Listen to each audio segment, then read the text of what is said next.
Grant Pierce looked his wife dead in the eyes the day the doctors confirmed their 2-year-old son was deaf. He didn't cry.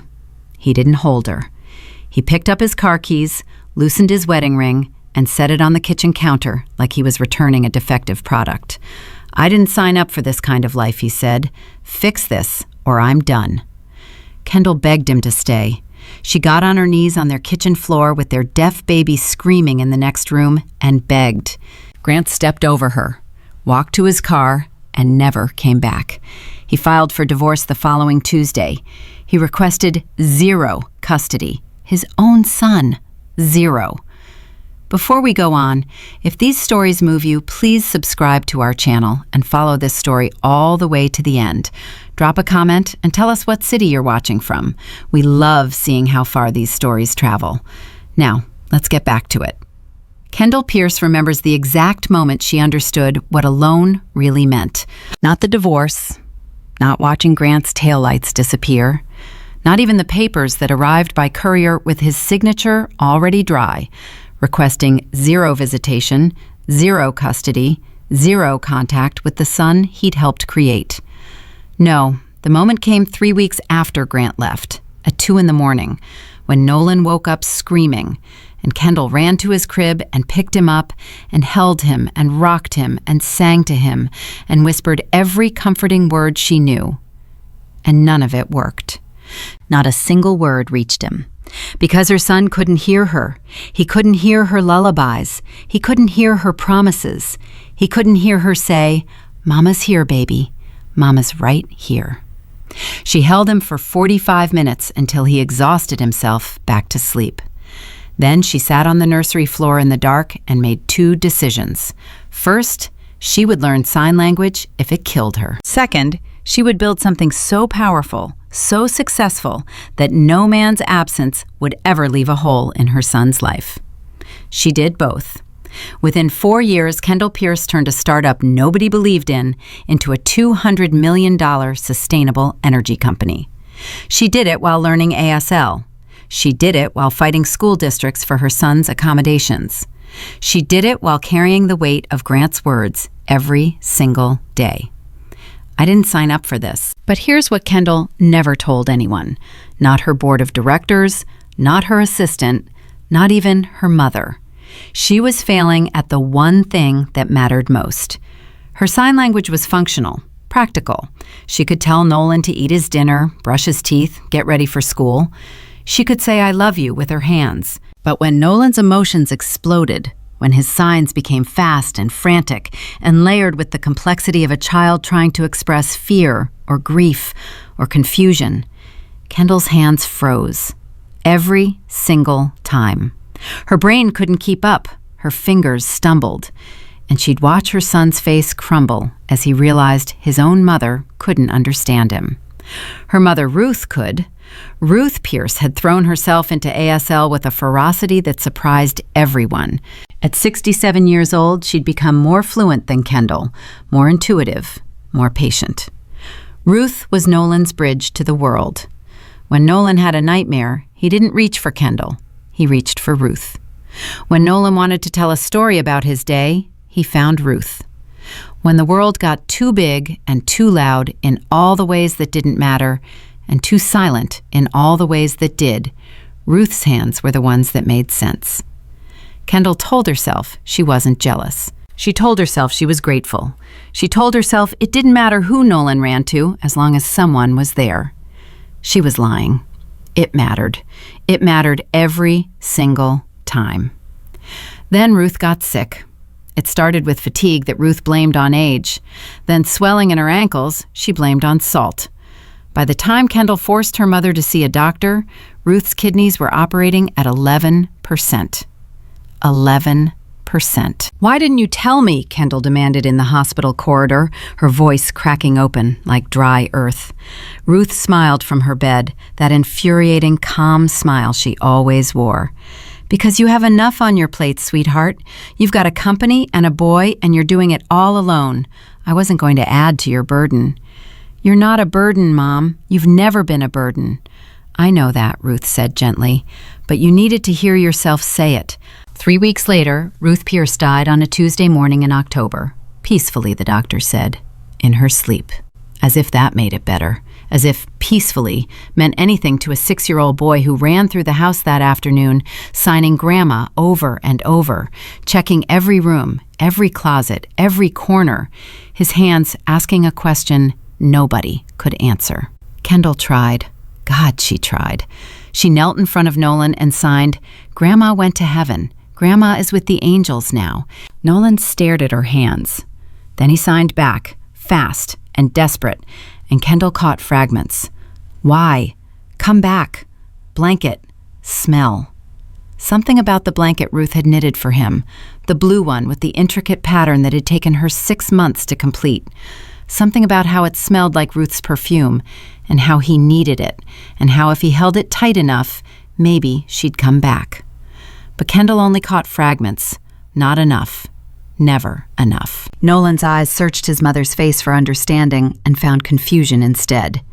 He stopped signing, turned away, walked to his room, closed the door. And Kendall stood in the hallway, alone, with useless hands and a breaking heart, and understood for the second time in her life what alone really meant. 7 weeks after Ruth's funeral, Kendall had a series of investor meetings in Chicago. She almost left Nolan with his nanny in San Francisco. Almost. But something stopped her, a fear she couldn't name. The idea of being 1,000 miles from her son while they were both still raw with grief felt like leaving a wound open in the rain. So she booked 2 first-class tickets on the morning flight home from Chicago to San Francisco, November 14th. She packed Nolan's things carefully, his tablet, his favorite books, his snacks. She almost packed the blue blanket. Almost. But the silver carry-on was already full, and the blanket was bulky, and she thought he'd be fine without it for 5 hours. He was 6, not a baby. She'd packed entertainment. She'd packed distractions. She could handle this. She was wrong. The flight was fine for the first 40 minutes. Nolan sat quietly, watching something on his tablet, his legs swinging above the floor because he was still too small for his feet to touch. Kendall answered emails on her phone. She let herself relax. She let herself believe that maybe, just maybe, they were turning a corner. Then the turbulence hit. Not severe, but enough to jostle the cabin. Enough for the seatbelt sign to flash on with that sharp electronic chime that Nolan couldn't hear but could feel through the vibration of the plane. His tablet slipped from his hands, and when he reached for it, his fingers brushed the empty space beside him where Ruth always sat. Kendall saw it happen, saw the exact moment his face changed, saw his eyes widen, saw his hands fly up, saw the signs come fast and frantic and overlapping. "What is it, baby?" she signed back, her hands already behind. "What do you need?" His hands moved faster. She caught grandma. She caught blanket. She caught scared. But the rest was a blur of fingers and desperation that she could not decode no matter how hard she tried. "Slow down, sweetheart. Please slow down. I can't." Nolan's face crumbled. The exact same face. The exact same look of dawning understanding that his mother couldn't follow him. And then the crying started. Not crying, screaming. A sound that came from somewhere deeper than his lungs, somewhere that had nothing to do with volume and everything to do with a child who had lost the only person who truly understood him and was now trapped in a metal tube at 30,000 feet with a mother whose hands spoke broken sentences and a father who hadn't called in 4 years. Every head in first class turned. A businessman across the aisle shot Kendall a look of pure irritation.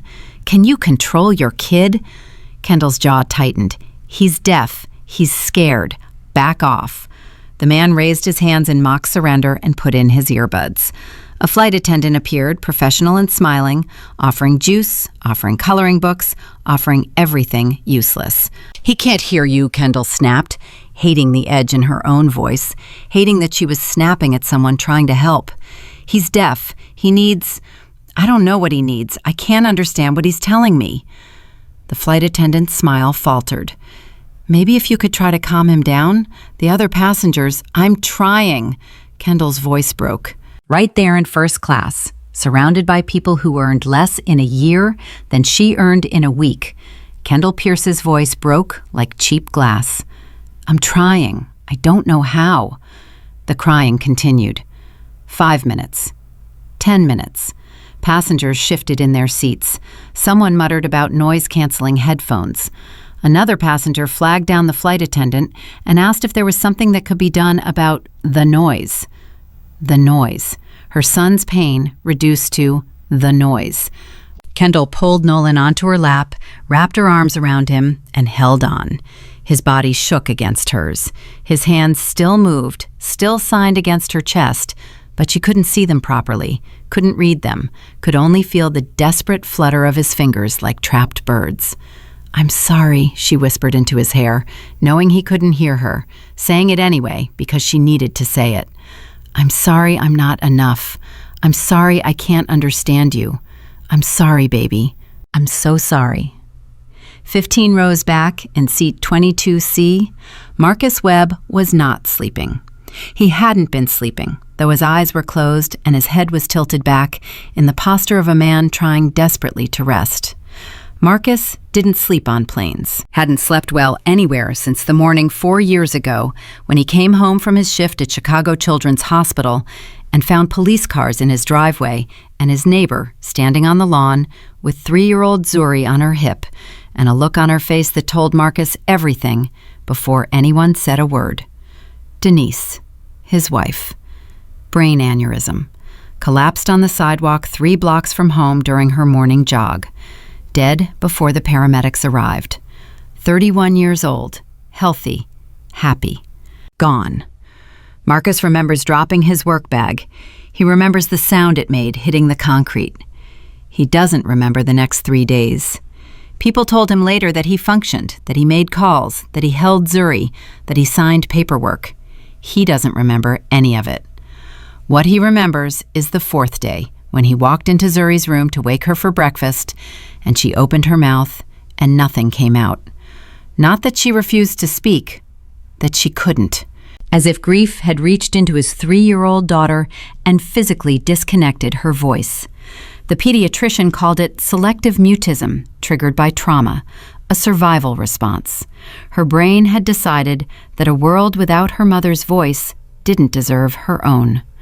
Marcus was a pediatric occupational therapist. He spent his days helping other people's children find ways to communicate, to connect, to express themselves through every modality available. He was good at his job. He was one of the best in Illinois, and he could not reach his own daughter. For 2 weeks, he tried everything his professional training offered: visual schedules, picture boards, music therapy, tactile communication. Nothing worked. Zuri existed in a bubble of silence that Marcus couldn't penetrate, and every day he watched her retreat further into herself. He felt the failure like a physical weight on his chest. Then, on a Tuesday evening, out of ideas and out of hope, Marcus sat on the living room floor and began to sign. Not therapeutically, not with a strategy, just clumsily, desperately, forming signs he'd learned in a college elective course 12 years earlier, signs he barely remembered but reached for anyway because he had nothing else left to try. He signed, "I love you." Zuri watched his hands from across the room. Her eyes, which had been flat and distant for weeks, focused. She walked toward him, slowly, carefully, like approaching a deer that might bolt. She reached out and touched his hands, repositioned his fingers, corrected his sign. Then she signed it back. Marcus cried so hard he couldn't see his own hands anymore, but Zuri could, and Zuri guided them. Over the next 6 months, sign language became their lifeline. Marcus hired a tutor. He studied every night after Zuri went to bed. He signed at breakfast, at dinner, at bath time, at bedtime. He signed when he was frustrated and when he was overjoyed, and when he had nothing particular to say but wanted Zuri to know he was there, always there, speaking her language. Zuri's spoken voice came back gradually, like spring arriving after a hard winter. First, single words, then phrases, then full sentences. But they never abandoned sign language. It was theirs now, their private frequency. Their proof that even when the world fell silent, they could still find each other. By age 7, Zuri was fluent in ASL. More than fluent. She was gifted. Her small brown hands moved with a grace and speed that amazed her father, her teachers, and the deaf community members they'd connected with through Marcus's work at the hospital. She could sign with the precision of an adult and the warmth of a child who understood deeply and personally what it meant to lose your voice and have someone help you find it again. This was the girl sitting in seat 22C on a flight from Chicago to San Francisco, visiting her Aunt Tasha for Thanksgiving, wearing a yellow sundress and purple sneakers, and reading a book about dolphins. This was the girl who heard a sound from 15 rows ahead that made her put down her book and tilt her head like a bird catching a distant signal. "Daddy." Marcus opened his eyes. That boy is crying." "I know, sweetheart. His parents will help him."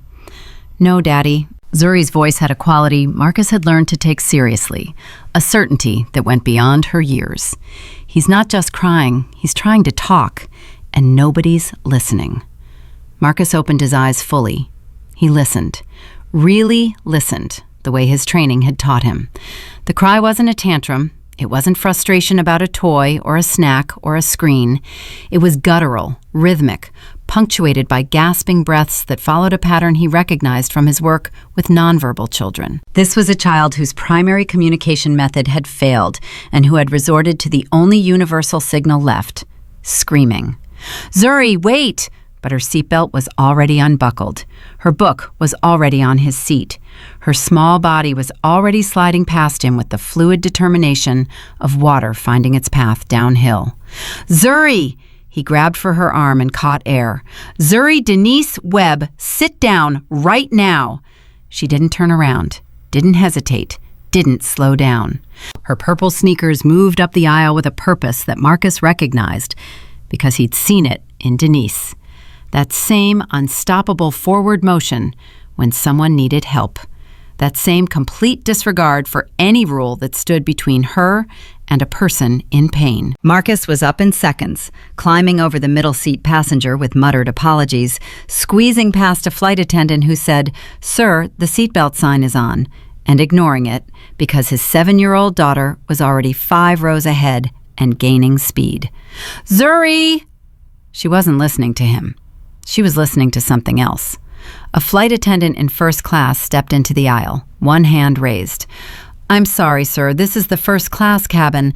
That's my daughter." Marcus pointed past her to where Zuri was already kneeling in the aisle beside a boy he'd never seen before, a boy whose face was swollen and red from crying, a boy whose hands were moving in frantic, broken signs that no one around him could read.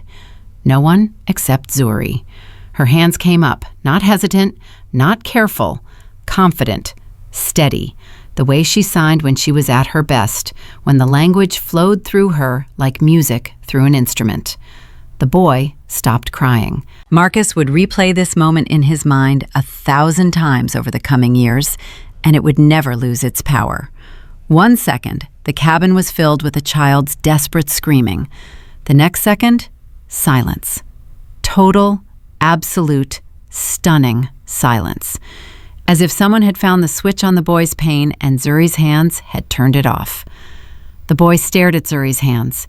His own hands came up, trembling. He signed something Marcus could see but couldn't quite catch from where he stood frozen at the entrance to first class. Zuri signed back, patient, calm, a 7-year-old girl with the composure of a therapist and the heart of someone who'd lived through her own silence and come out the other side. Marcus couldn't move. He stood there in the gap between economy and first class, between his world and whatever world this was, watching his daughter do something miraculous with the same hands that had once forgotten how to hold a crayon, the same hands that had corrected his clumsy signs on a living room floor 4 years ago when they were both drowning and sign language was the only rope they could find. The woman in the seat beside the boy looked up, and Marcus saw her face. He'd counseled hundreds of parents in his career. He'd sat across from mothers and fathers in hospital conference rooms and watched them receive difficult news about their children. He knew the entire catalog of parental anguish, could identify each variation the way a musician identifies notes in a chord. This was a face he'd never seen before. This was every variation playing at once. Desperation and relief and shame and gratitude and grief and hope, all colliding in the eyes of a woman who gripped the armrests of her first-class seat like they were the only things keeping her from falling through the floor of the airplane. She was staring at Zuri's hands the way a drowning person stares at the surface of the water. Then she looked up at Marcus, and he watched her try to compose herself, watched her reach for the CEO mask, the power suit armor, the professional polish that probably protected her in boardrooms and investor meetings. And he watched it fail, completely and utterly fail. "Is she," the woman started, stopped, swallowed, started again. "Is she signing to him? Can she understand what he's saying?"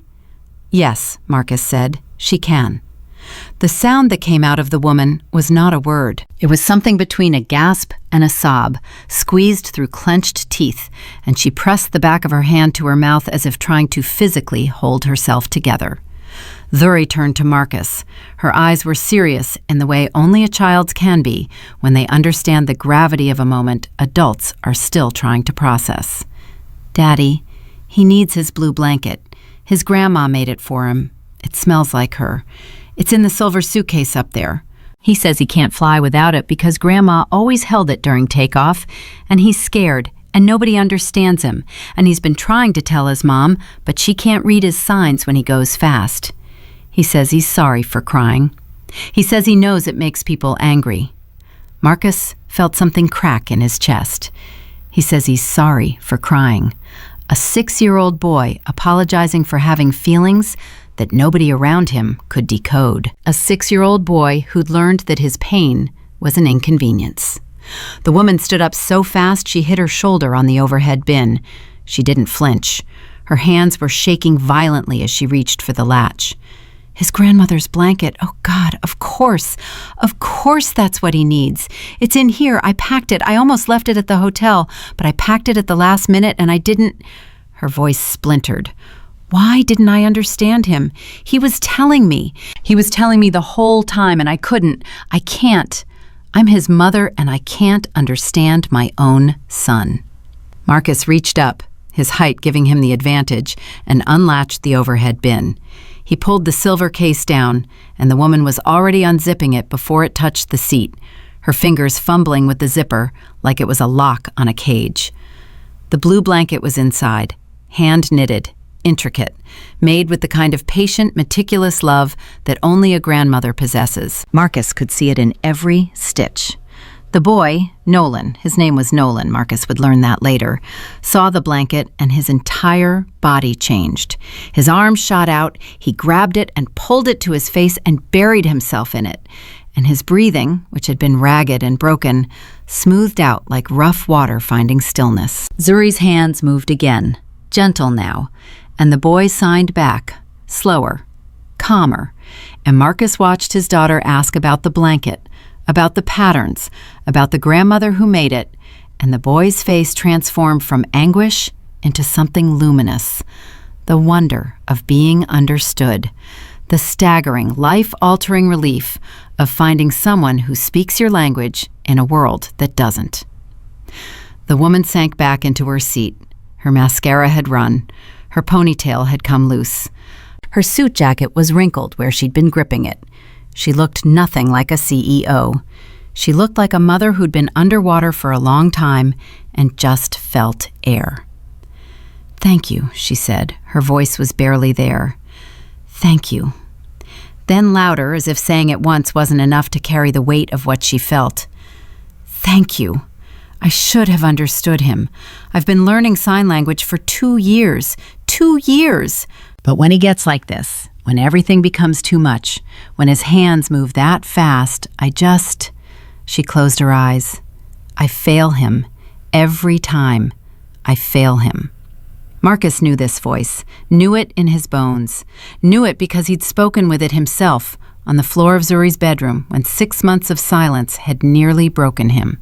He crouched down so he was level with the woman's eyes, the way he did with parents at the hospital, the way that said, "I'm not above you, I'm with you." "It's not failure," he said. "It's hard. My daughter's been signing for 4 years. She had to learn for reasons I wouldn't wish on anyone, and even she has days where communication breaks down. You're not failing him. You're on this plane with him. You're learning his language. You're trying. That's not failure. That's love doing the best it can." The woman opened her eyes, and Marcus saw something in them that made him feel like he'd stepped off a ledge. Not falling, floating. Something raw and unguarded and too real for two strangers on an airplane. A flight attendant appeared beside them. Her voice was kind. "Perhaps the young lady would like to stay up here for a bit? We have an empty seat across the aisle, sir. The children seem to be getting along so well." Marcus looked at Zuri. She was already teaching Nolan a new sign, her face glowing with the particular joy she got when sharing her language with someone new. She looked like Denise. So much like Denise, it hurt. "If that's okay with you," Marcus said to the woman. "Please." The word came out fast, almost desperate. "Please, if she doesn't mind. Nolan hasn't been this calm since—" She stopped, swallowed something sharp. "Since his grandmother died 6 weeks ago." Marcus settled into the empty seat across the aisle, and for the next 3 hours, he watched his daughter do what she did best, what she'd been born to do, maybe. What losing her mother had, impossibly and unfairly and beautifully, prepared her for. Zuri and Nolan built a world between their hands. They played games, told stories, created jokes only they understood. Zuri taught him signs he didn't know, and he taught her some back, and their silent conversation was more alive, more vibrant, more real than any spoken one happening on that entire airplane. The woman watched everything. Her hands moved slightly in her lap, mimicking signs, trying to learn from a 7-year-old girl what 2 years of expensive tutors hadn't fully taught her. Not the vocabulary, the soul of it. The way Zuri signed, not just with her hands, but with her face, her body, her whole being. The way she made Nolan feel not like a deaf boy being accommodated, but like a person being heard. Somewhere over Nevada, the woman caught Marcus's eye across the aisle. She gave him a small smile, sad at the edges, but real. "I'm Kendall," she said. "Kendall Pierce. Marcus Webb, and that's Zuri. She's remarkable." Marcus felt the familiar swell of pride mixed with something more complicated. "She is. She teaches me something new every day." Kendall's eyes drifted back to the children. "Nolan is my whole world, but sometimes I wonder if I'm equipped to be the parent he needs. I have money, I have resources, I can buy the best of everything, but I couldn't buy what your daughter just gave him in 30 seconds. Someone who sees him, not his deafness, him." "Every parent wonders if they're enough," Marcus said softly. "Hearing kids, deaf kids, rich or broke. We all lie awake at night wondering if we're getting it right." "Are you traveling for Thanksgiving?" Marcus recognized it for what it was, a lifeline to safer waters. He took it. "Visiting my sister in San Francisco. She's been begging to see Zuri. It's been over a year." "We're going home," Kendall said. "I had meetings in Chicago. I don't usually bring Nolan on business trips, but after my mother—" She stopped, redirected. "I couldn't leave him. Not right now. Not yet." The grief in her voice was still fresh, still bleeding. Marcus knew that sound too, knew how long it bled. The plane began its descent. Zuri showed Nolan how to pop his ears, pressing her hands to the sides of her head and demonstrating with exaggerated jaw movements that made him laugh. Laugh. A sound Kendall clearly hadn't heard in weeks, based on the way her hand flew to her chest. When the wheels hit the runway, Nolan looked at Zuri and signed "thank you" 3 times. Then he signed something else that Marcus caught and felt deep in his throat. "Friend. My friend." Zuri signed back, grinning. "Friend. Always." They gathered their things. The gulf between first class and economy reasserted itself as Marcus moved toward the back of the plane to collect their bags. But Kendall reached out. Her fingers brushed his arm, brief, electric. "Could I get your contact information?" The question came out rushed, almost breathless, as if she'd been building courage since Nevada. "I'd like to thank you and your daughter properly. Lunch, maybe, if you're free during your stay? Nolan would love to see Zuri again, and She paused. "I'd like to talk. About communication. About strategies. About a lot of things." Marcus hesitated. Something about this moment felt heavier than an exchange of phone numbers. Something about the way Kendall Pierce looked at him, stripped of her CEO armor, vulnerable in a way that money couldn't protect against, made him feel like he was standing at the edge of something he couldn't see the bottom of. But Zuri was already signing excitedly, her hands moving so fast he had to ask her to slow down. "Daddy, can we see Nolan again? Please? He's my friend. He needs me. Please, Dad." Marcus pulled out a business card from Chicago Children's Hospital. He turned it over and wrote his cell number on the back with a pen borrowed from the flight attendant. "Sure," he said, handing it to Kendall. "Let's stay in touch." Her fingers closed around that card like it was a lifeline thrown across dark water. And neither of them knew, standing in the aisle of that airplane, that this small piece of cardstock with a handwritten phone number was the first word in a story that would change everything. Not just for them, for 2,000 families they hadn't met yet, for a foundation that didn't exist yet, for a world that was about to learn that the most powerful language on earth doesn't require a single sound. 3 days passed. Kendall didn't call. Marcus told himself he wasn't waiting. He told himself he was busy, which was true. He and Zuri had spent those 3 days with his sister Tasha in her apartment near the Mission District, eating leftover turkey sandwiches and walking through Golden Gate Park and doing all the things they'd come to San Francisco to do. Normal things. Good things. Things that had nothing to do with a woman in first class whose son couldn't stop crying. But his phone sat on the kitchen counter like a question he couldn't stop checking. "You keep looking at that thing like it owes you money," Tasha said on the third morning, pouring coffee with one hand and pointing at him with the other. "Who are you waiting on?" "Nobody." "Marcus Darnell Webb, I have known you your entire life. You are a terrible liar. Who is she?" "It's not like that." "It's always like that when a man checks his phone 14 times before breakfast. What's her name?" Marcus took a long sip of coffee to avoid answering. Tasha waited. She was 5 years older and had never once in her life let a question go unanswered. "Kendall," he finally said. "A woman from the flight. Her son is deaf. Zuri helped him through a meltdown. She wanted to get lunch as a thank you." Tasha raised one eyebrow. "A thank you lunch. From a woman you can't stop thinking about." "I can stop thinking about her." "Baby brother, you just checked your phone again while you were talking to me." He put the phone in his pocket. Tasha laughed. At 11:47 that morning, while Marcus was watching Zuri feed ducks at Stowe Lake, the phone rang. Unknown number, San Francisco area code. "Mr. Webb, this is Kendall Pierce, from the flight." He knew who she was. He'd known before she said her name. Something about her voice, that careful control wrapped around something fragile, was already stored somewhere in his memory he couldn't delete. "I was wondering if you and Zuri would be available for lunch tomorrow. Nolan hasn't stopped signing about her. He calls her butterfly hands because of how fast her fingers move." Kendall paused. It would mean a lot to him. To us. Marcus glanced at Zuri, who was crouched by the water, her yellow jacket bright against the gray November sky. She looked happy. She looked like a kid who didn't carry the weight of things she shouldn't have to carry. "Tomorrow works," he said. "What time and where?" Kendall gave him the name of a restaurant downtown. Marcus didn't recognize it, but the way she said it, casual and quick, told him it was the kind of place she went to without thinking. The kind of place he'd need to Google the menu prices before walking through the door. He Googled it that night after Zuri fell asleep. $38 for a salad. $45 for a chicken dish. Marcus closed the browser and stared at the ceiling of Tasha's guest room for a long time. "Just go," Tasha said from the doorway, because apparently she could read minds through walls. "And stop worrying about the bill. If this woman invited you, she's paying. Rich people don't invite you to their restaurants and expect you to split the check. That's not how that world works."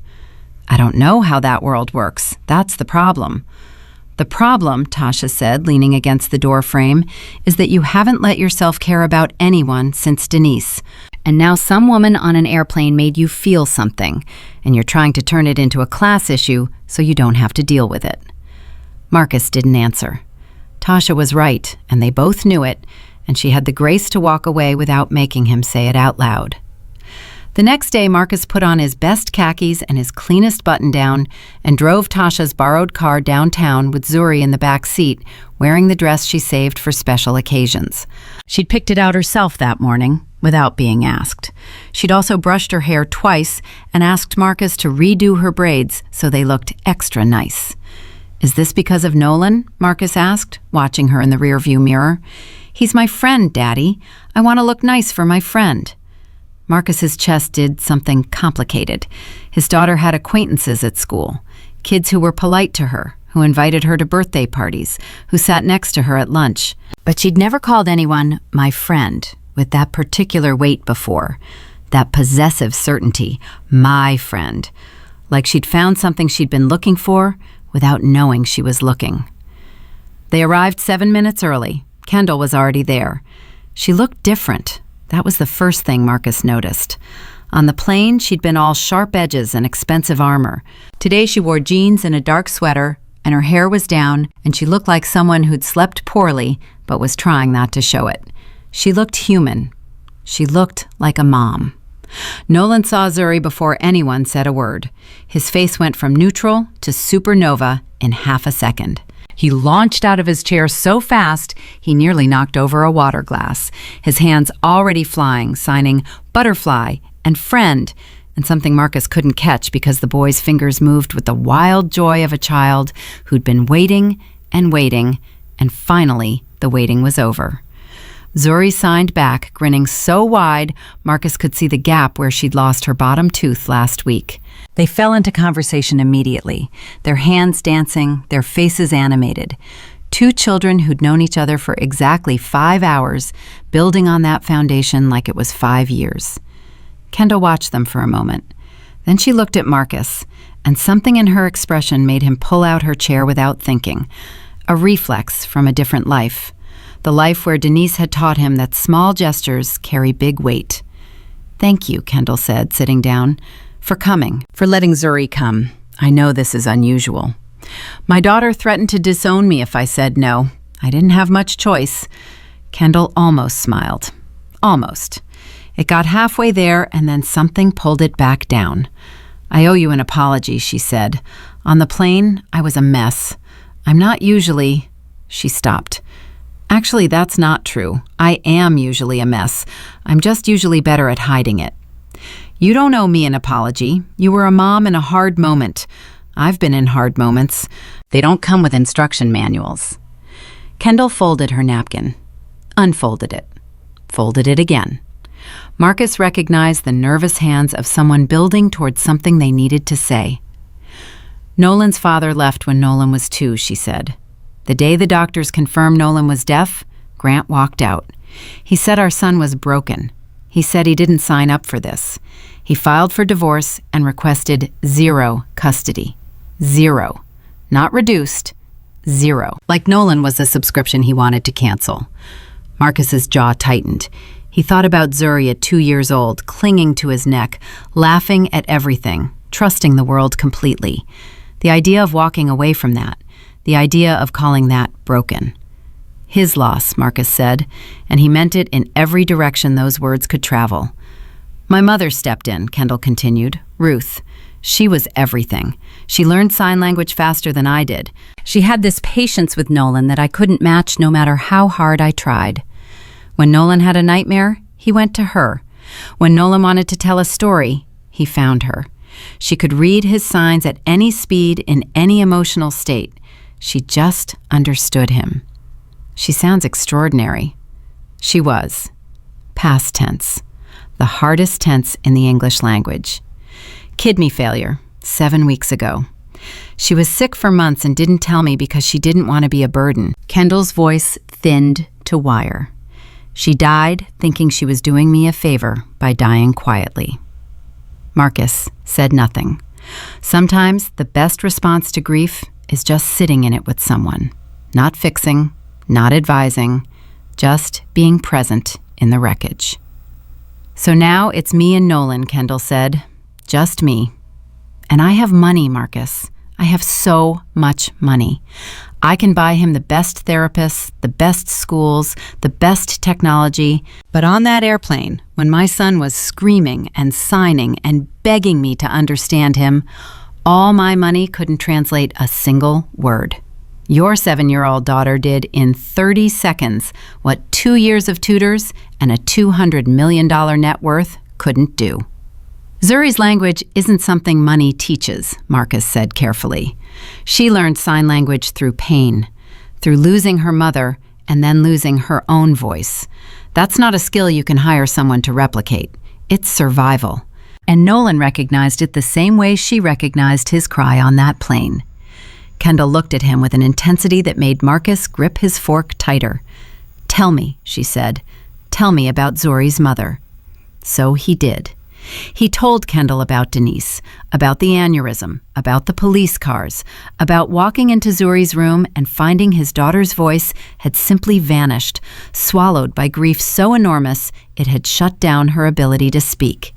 He told her about the 6 months of silence, about the Tuesday night on the living room floor when he'd signed, "I love you," with clumsy, desperate hands, and Zuri had walked over and corrected his fingers and signed it back.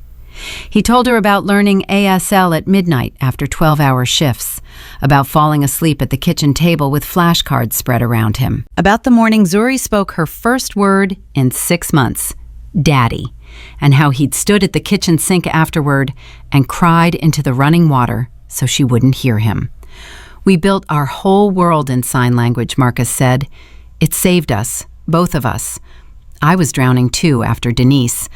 I just didn't let myself go under because Zuri needed me above water." Kendall's eyes were wet. She didn't wipe them.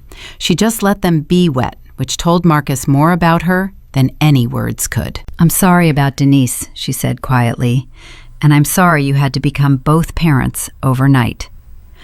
I'm sorry about Ruth and about Grant. Different kinds of loss, but loss all the same." They looked at each other across the table while their children signed elaborate stories about dolphins and astronauts, and Marcus felt something shift, plate tectonics of the heart, slow and deep and irreversible. Lunch was supposed to last an hour. It lasted 3. The kids refused to leave, and neither adult tried very hard to make them. When Kendall suggested meeting again in 2 days at Golden Gate Park, Marcus said yes, before his brain could list all the reasons he should say no. The park meeting was easier. Without the restaurant's cloth napkins and $40 salads, Marcus felt more like himself. Zuri and Nolan ran ahead on the path, their hands never stopping, building a friendship that didn't need sound. Kendall walked beside Marcus, their shoulders almost touching, talking about everything and nothing. Her company, his hospital, her investors, his patients, the specific loneliness of raising a child alone when the world keeps telling you you're doing it wrong. "People look at me and see success," Kendall said, watching the kids. "They see the company, the money, the magazine covers. They don't see me at 3 a.m. trying to sign a lullaby to my son and getting the words wrong. They don't see me crying in my car after school meetings because the administrators talk about Nolan like he's a problem to solve instead of a child to educate. People look at me and see a single black father who must have done something wrong," Marcus replied. "They see a man raising a daughter alone and assume the mother left. When I say she died, they get uncomfortable. When I say my daughter didn't speak for 6 months, they look at me like I must have broken her." Kendall stopped walking. "Who said that to you?" "Which time?" "Any time. All the times." Marcus almost smiled. "You asking because you care or because you want names so you can destroy them professionally?" "Both." He did smile then, and she smiled back. And it was the first real smile he'd seen from her. Nothing held back, nothing controlled, just a woman standing in a park laughing at something a man said because it was funny and true, and because sometimes laughter is the sound 2 broken things make when they start fitting together. Before Marcus and Zuri flew home the next day, they spent one final afternoon at the Children's Museum. Nolan held Zuri's hand the entire time, not because he needed guidance, but because he didn't want to let go. At the airport, standing in the terminal with their bags at their feet, Nolan's face crumpled. He signed to Zuri, his hands slow and heavy. "Don't go. Stay. Please stay." Zuri's eyes filled. She signed back. "I'll come back, I promise. Friends always come back." Nolan turned to his mother and signed something that hit Kendall like a truck. Marcus saw it land, saw her face change. "What did he say?" Marcus asked. Kendall's voice was barely there. "He said Zuri is the first person since Grandma who really hears him." The silence after that sentence held more weight than any sound Marcus had ever heard. "Would you consider staying in touch?" Kendall said, the words rushing out like they'd been dammed up behind her teeth. "Real contact, regular contact. Nolan needs this. He needs her. They're good for each other." Marcus looked at Zuri, who was giving Nolan one last sign, her small brown hands forming a promise in the air between them. "Yeah," Marcus said. "Let's figure it out." They figured it out. Monthly visits became the structure of their lives. Kendall arranged the flights without asking, because asking would have meant acknowledging the money gap, and Marcus would have said no, and they both knew it. So she just sent the confirmation emails, and Marcus just showed up at O'Hare with Zuri, and they flew to San Francisco, and something that should have been complicated became the simplest thing in the world. Nolan bloomed. There was no other word for it. The anxious, withdrawn boy from the airplane became a child who laughed, who initiated conversations, who ran to the door when he felt the vibrations of footsteps that meant Zuri had arrived. He started learning new signs at twice his previous speed, motivated not by therapists or technology, but by the simple desire to keep up with his best friend. And Zuri changed too. Marcus watched it happen with the quiet awe of a father who realizes his child is becoming someone extraordinary. Zuri had always been empathetic, but Nolan gave her something beyond empathy: purpose, direction. She started researching deaf culture on her own, asking Marcus to take her to deaf community events in Chicago, studying the nuances of ASL that went beyond vocabulary into identity and pride. "Daddy, did you know there are deaf poets?" she said one evening, her eyes wide. "They perform poetry with their hands. It's beautiful. I want to show Nolan." Marcus sat at his kitchen table that night after Zuri went to bed and stared at the wall and thought about how his daughter had lost her mother and lost her voice and found a language in the wreckage and was now using that language to build a bridge to another child who'd been left behind by the world. And he thought about Denise, who would have loved every single piece of this story. And he put his head in his hands and wept, because grief and gratitude are sometimes the exact same tears. The monthly visits became twice monthly, then every weekend. Kendall would fly to Chicago, or Marcus and Zuri would fly to San Francisco, and the four of them would exist together in a way that felt both terrifying and inevitable, like gravity, like something that had always been falling toward this and was only now reaching the ground. Marcus tried not to name what was growing between him and Kendall. He tried to keep it in the box labeled, "Our kids are friends," and taped that box shut. But the box kept opening. It opened when Kendall texted him at midnight to ask his advice about Nolan's school situation, and the conversation lasted 2 hours. It opened when she called him after a difficult board meeting and said, "You're the only person I can be honest with." It opened when he caught himself scanning restaurant menus not for himself, but for what Kendall might like. When he found himself saving articles about renewable energy because she'd mentioned interest. When he realized he hadn't thought about being lonely in 3 months because he wasn't anymore. "You're falling for this woman," Tasha said during a phone call. Not a question, a diagnosis. "It's complicated." "It's always complicated. That's not a reason. That's an excuse." "She runs a $200 million company, Tasha. I drive a Civic with 180,000 miles on it. I eat hospital cafeteria food for lunch because it's free. She probably spends more on shoes in a month than I make." "And? Did Denise fall in love with your bank account?" "That's different." "How? Because Denise was black? Because Denise was from the same neighborhood? Because the math was easier?" Tasha's voice sharpened. "Marcus, listen to me.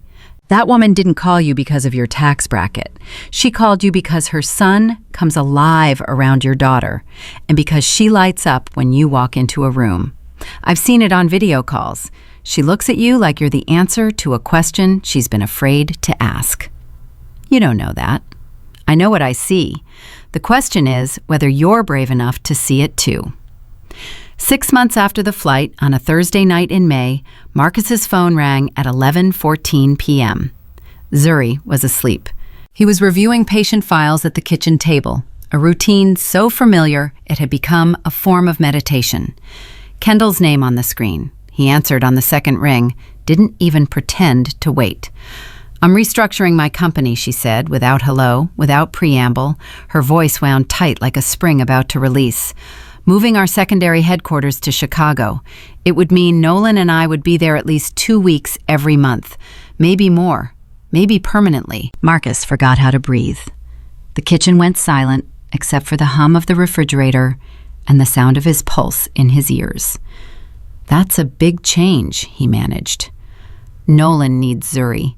The words came fast now, like she'd rehearsed them and the rehearsal was falling apart. They're teaching each other things no therapist or tutor can replicate. Adeline's helping him connect with the hearing world, and he's showing her deaf culture and pride. And they need each other, Marcus.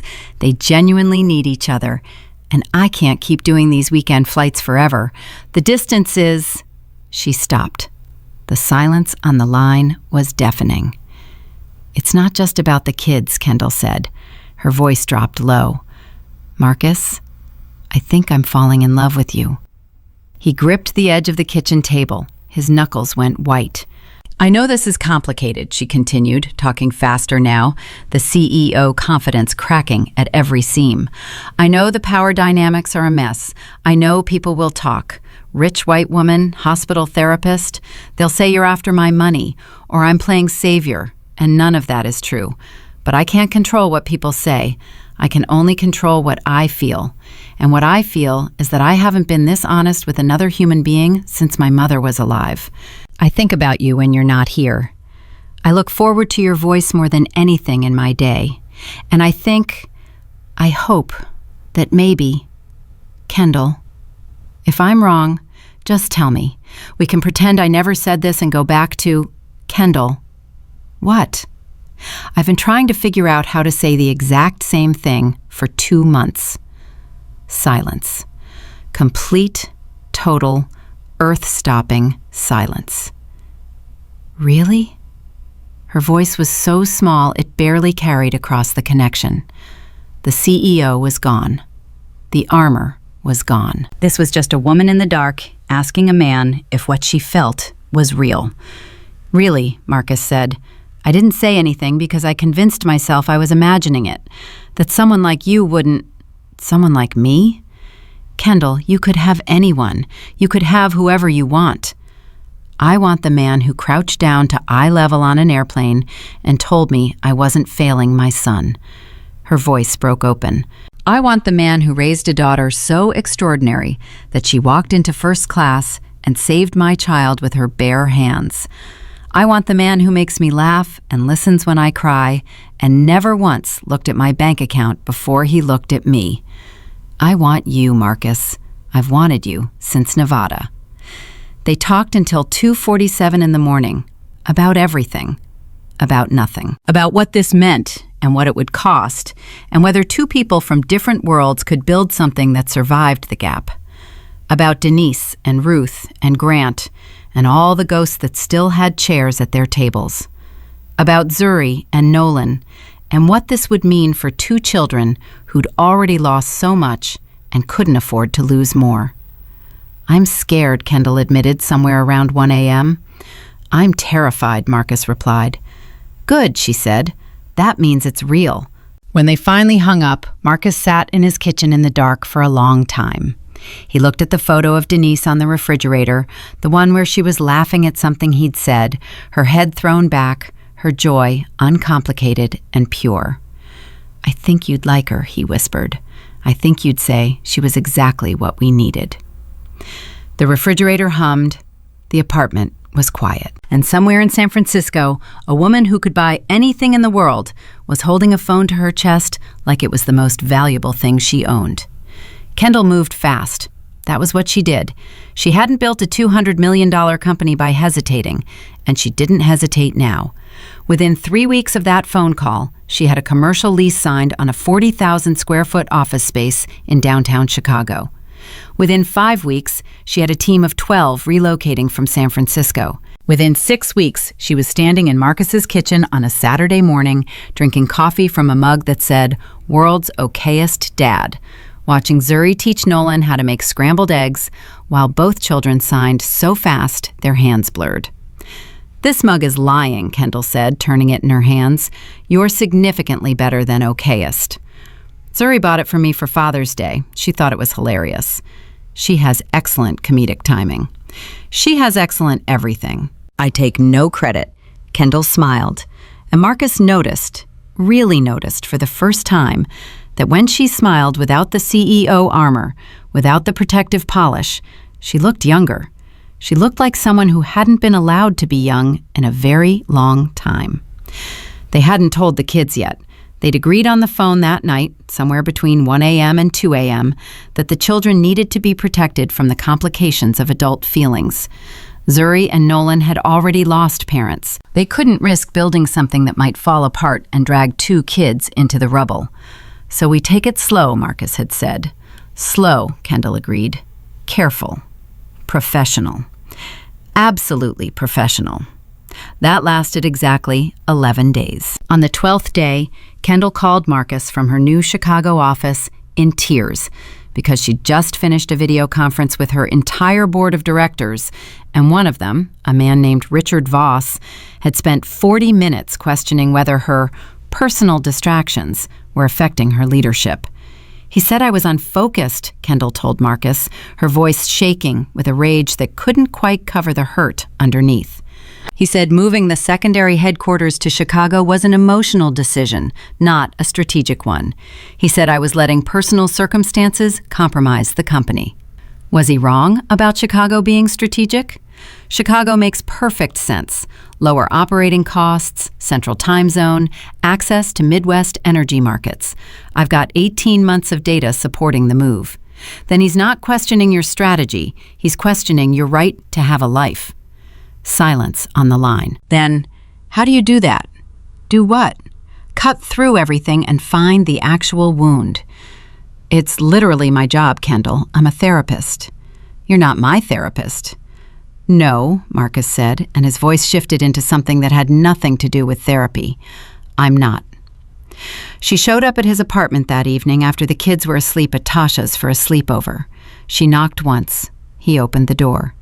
She looked at him for 3 seconds without speaking. Then she stepped forward and kissed him. And Marcus kissed her back. And it was nothing like what he'd expected and everything like what he'd needed. And when they finally pulled apart, Kendall pressed her forehead against his and whispered, "So much for professional." "So much for slow," Marcus agreed. They stood in his doorway for a long time, not speaking, not needing to. 2 people who had spent years being strong alone, finally letting themselves be weak together. But the world outside that doorway was not kind. It started small. Comments, looks, the kind of friction that builds so gradually you almost don't notice until it's grinding you down. Marcus's colleague at the hospital, a physical therapist named Derek, who he'd worked alongside for 6 years, was the first to say it out loud. They were eating lunch in the hospital cafeteria on a Tuesday when Derek pulled up Kendall's Forbes profile on his phone and slid it across the table. "This her?" Marcus glanced at the screen. Kendall's corporate headshot stared back at him, polished and powerful. "Yeah." Derek whistled low. "Net worth $200 million. Bro, you hit the lottery." "It's not about money." "Everything's about money when there's that much of it. You telling me you're not thinking about what that kind of life looks like? Private schools, nice cars, vacations that don't involve sleeping on your sister's pull-out couch? I'm telling you it's not about that. And I'm telling you that's what people are going to say." Derek leaned back. Black man, single father, barely making it, hooks up with a rich white woman. You know what that headline reads like? You know what people are going to assume. Marcus felt something cold settle in his stomach, not because Derek was wrong, because he was right.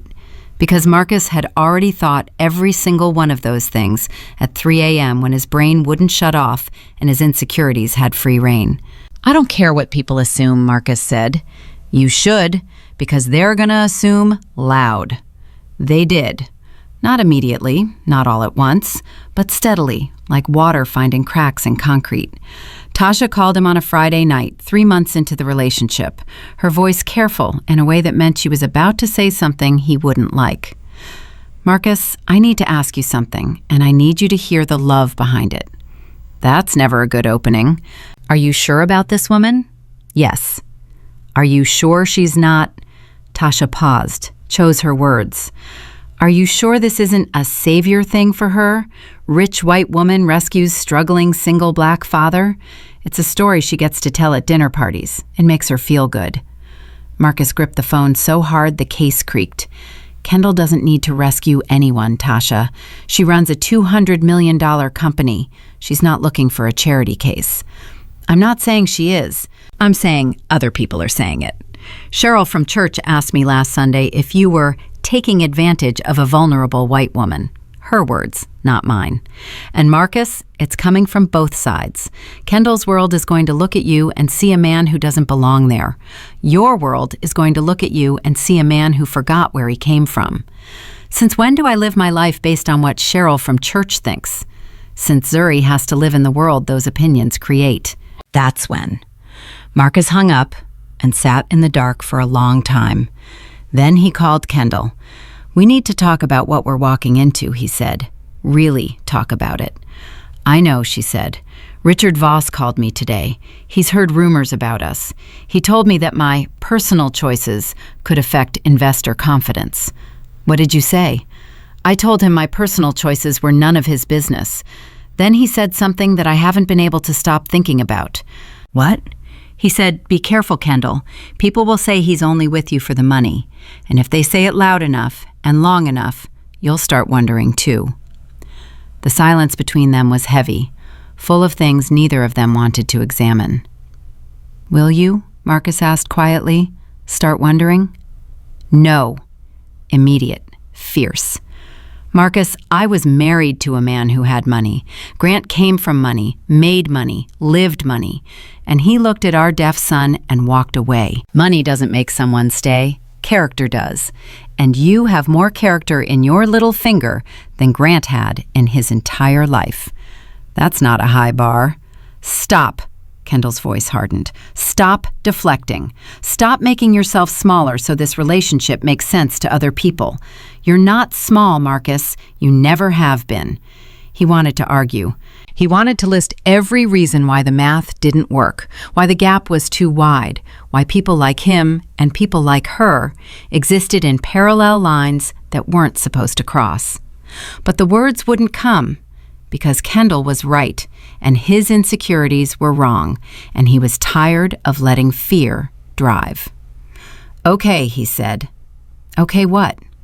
Okay, I'll stop making myself smaller. Promise me. I promise. Good, because I'm about to make things more complicated. Marcus braced himself. How? I bought a house in Wilmette, north suburbs, 4 bedrooms, big yard. I want us to live together, Marcus, all of us. Me, you, Nolan, Zuri. I want to stop pretending this is casual when it's the least casual thing that's ever happened to me. Marcus's brain short-circuited. You bought a house. I bought a house. Without asking me. The silence on Kendall's end told him she'd already realized her mistake.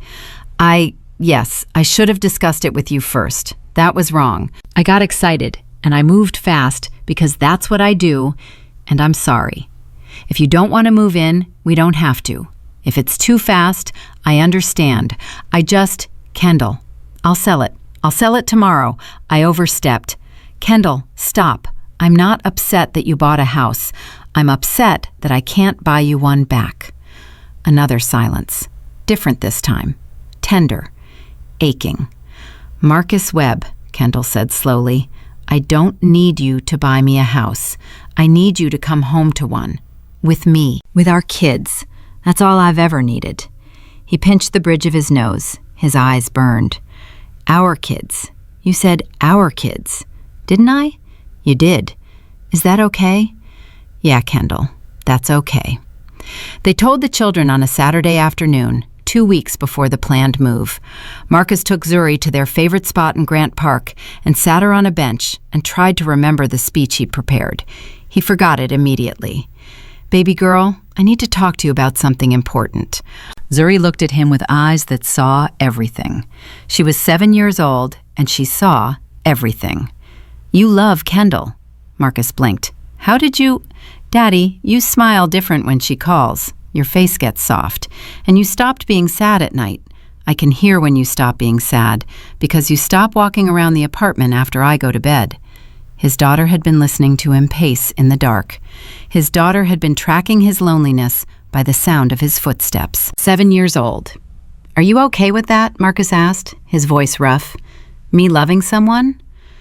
Zuri was quiet for a moment. Then she signed instead of speaking, which she did when the words were too important for sound. Mommy would want you to be happy. She told me once that happy daddies make the best daddies. I remember. Marcus pulled her into his arms and held on. She was 7, and she remembered her mother saying that, or maybe she'd made it up because she needed it to be true. Either way, it broke him and rebuilt him in the same breath. There's more, he said into her hair. Kendall bought a house. She wants us to live together, you and me and her and Nolan, like a family. Zuri pulled back. Her eyes were enormous. Nolan would be my brother? Something like that. And I'd see him every day, not just weekends? Every day. Zuri jumped off the bench and spun in a circle and screamed so loud, a pigeon took flight from the ground 10 feet away. Every day! Daddy, every day!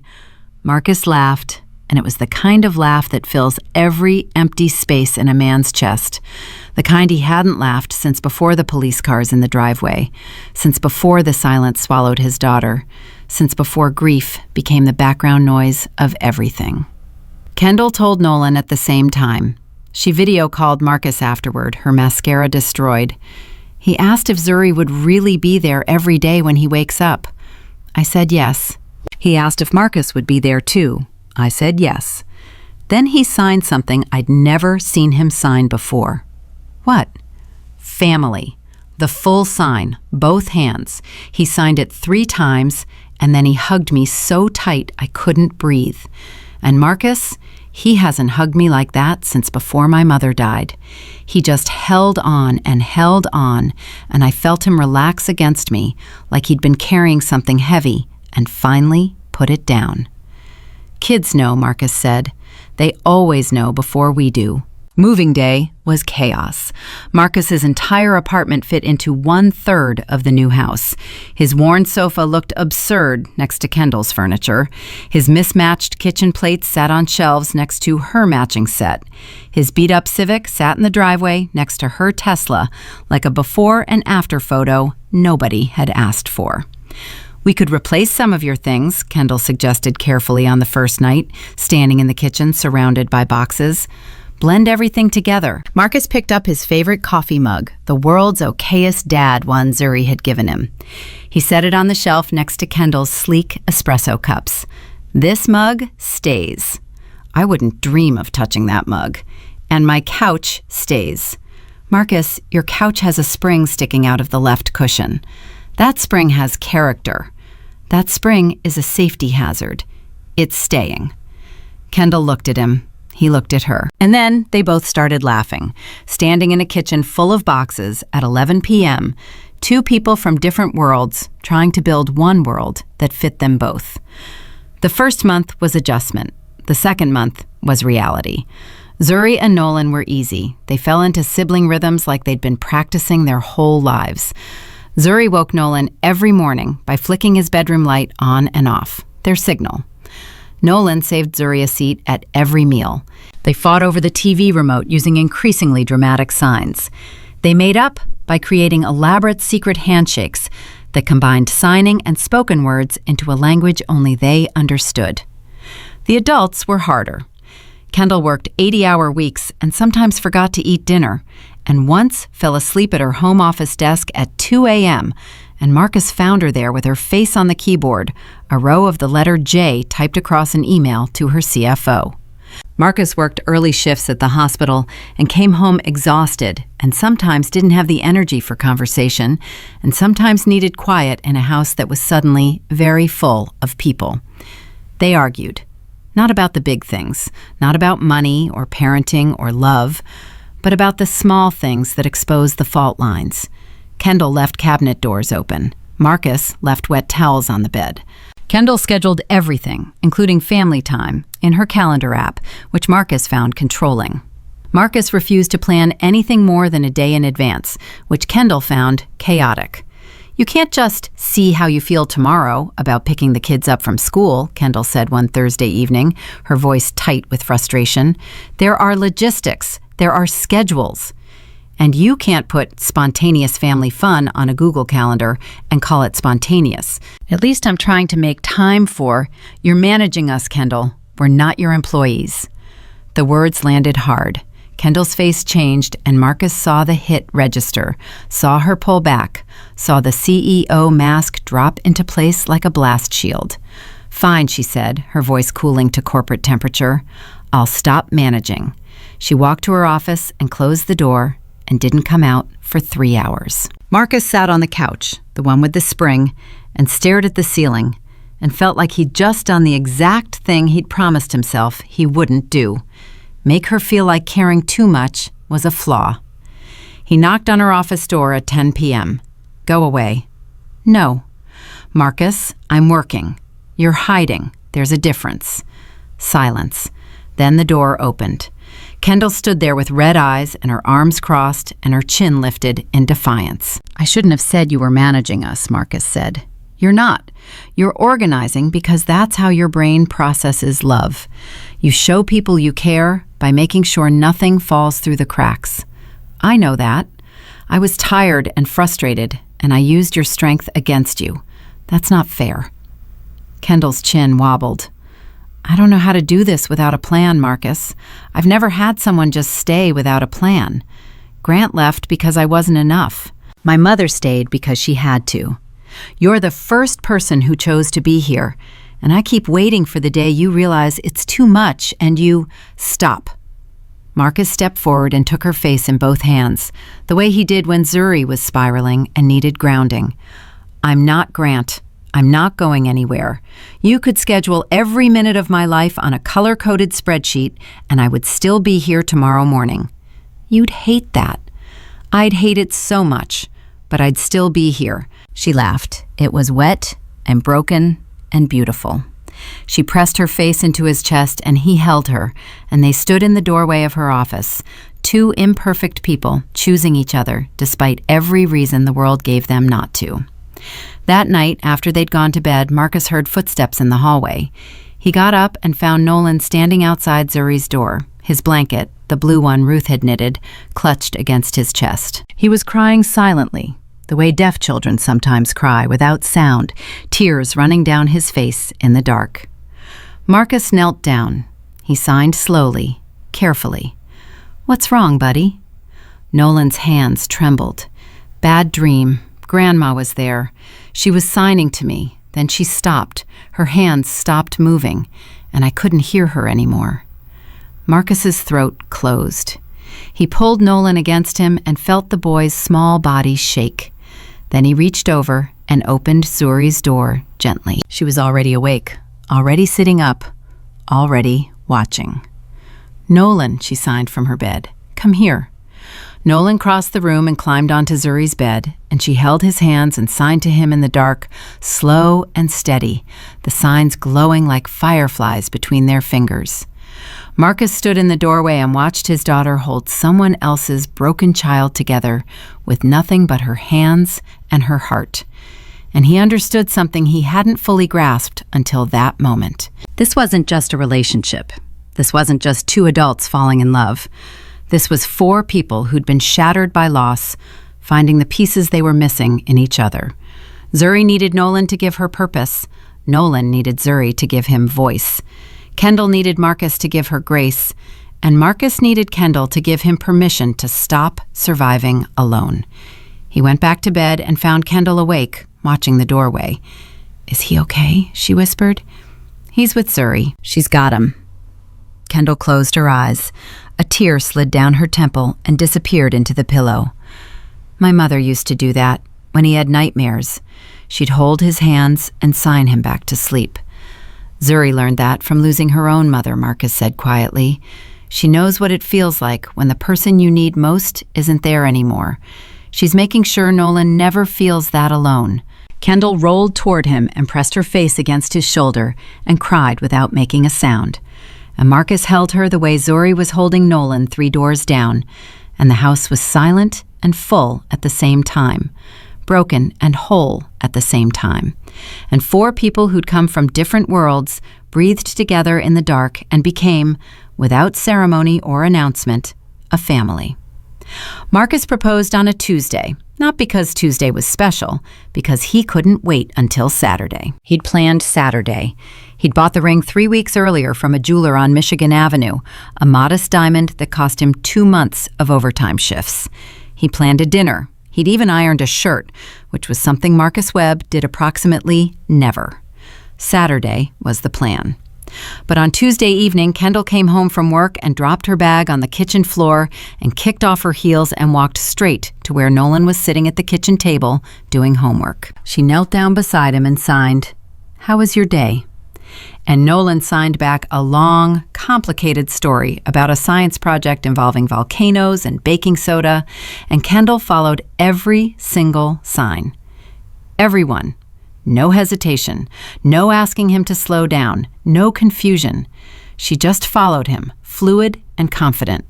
And when he finished, she signed back, "That sounds incredible. Can you show me after dinner?"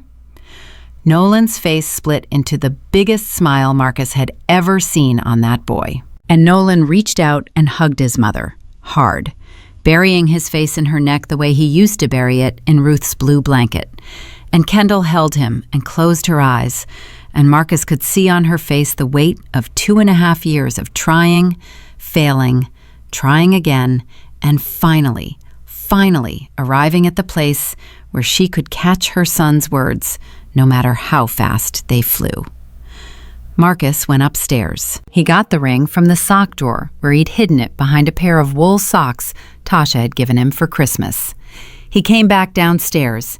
Kendall was still kneeling beside Nolan, still holding him, still glowing with the quiet victory of a mother who'd just proven to herself that she was enough. "Kendall," she looked up. Marcus got on one knee, right there on the kitchen floor, next to a backpack and a pair of kicked-off heels and a volcano science project.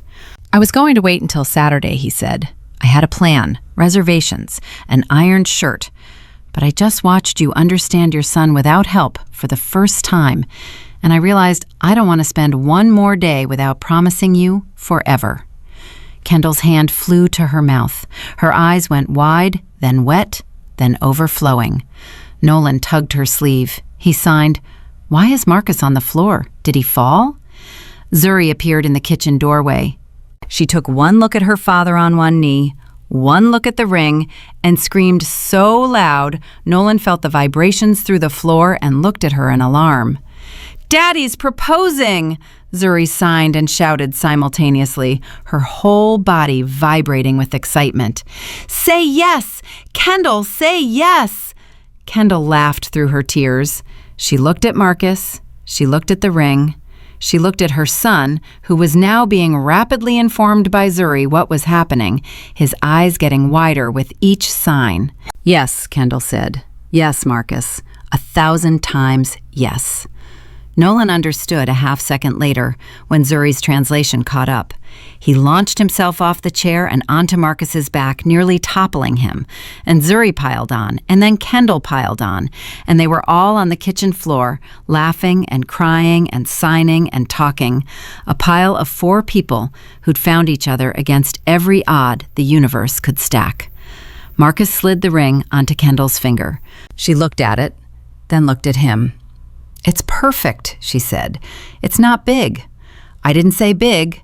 I said perfect. He kissed her, right there on the kitchen floor, with Zuri making exaggerated gagging sounds and Nolan watching with a smile that could have powered every light in Chicago. The engagement brought joy. It also brought Grant Pierce back from the dead. Not literally, but close enough to feel like a haunting. It happened 4 days after the proposal. Kendall's phone rang during a board meeting.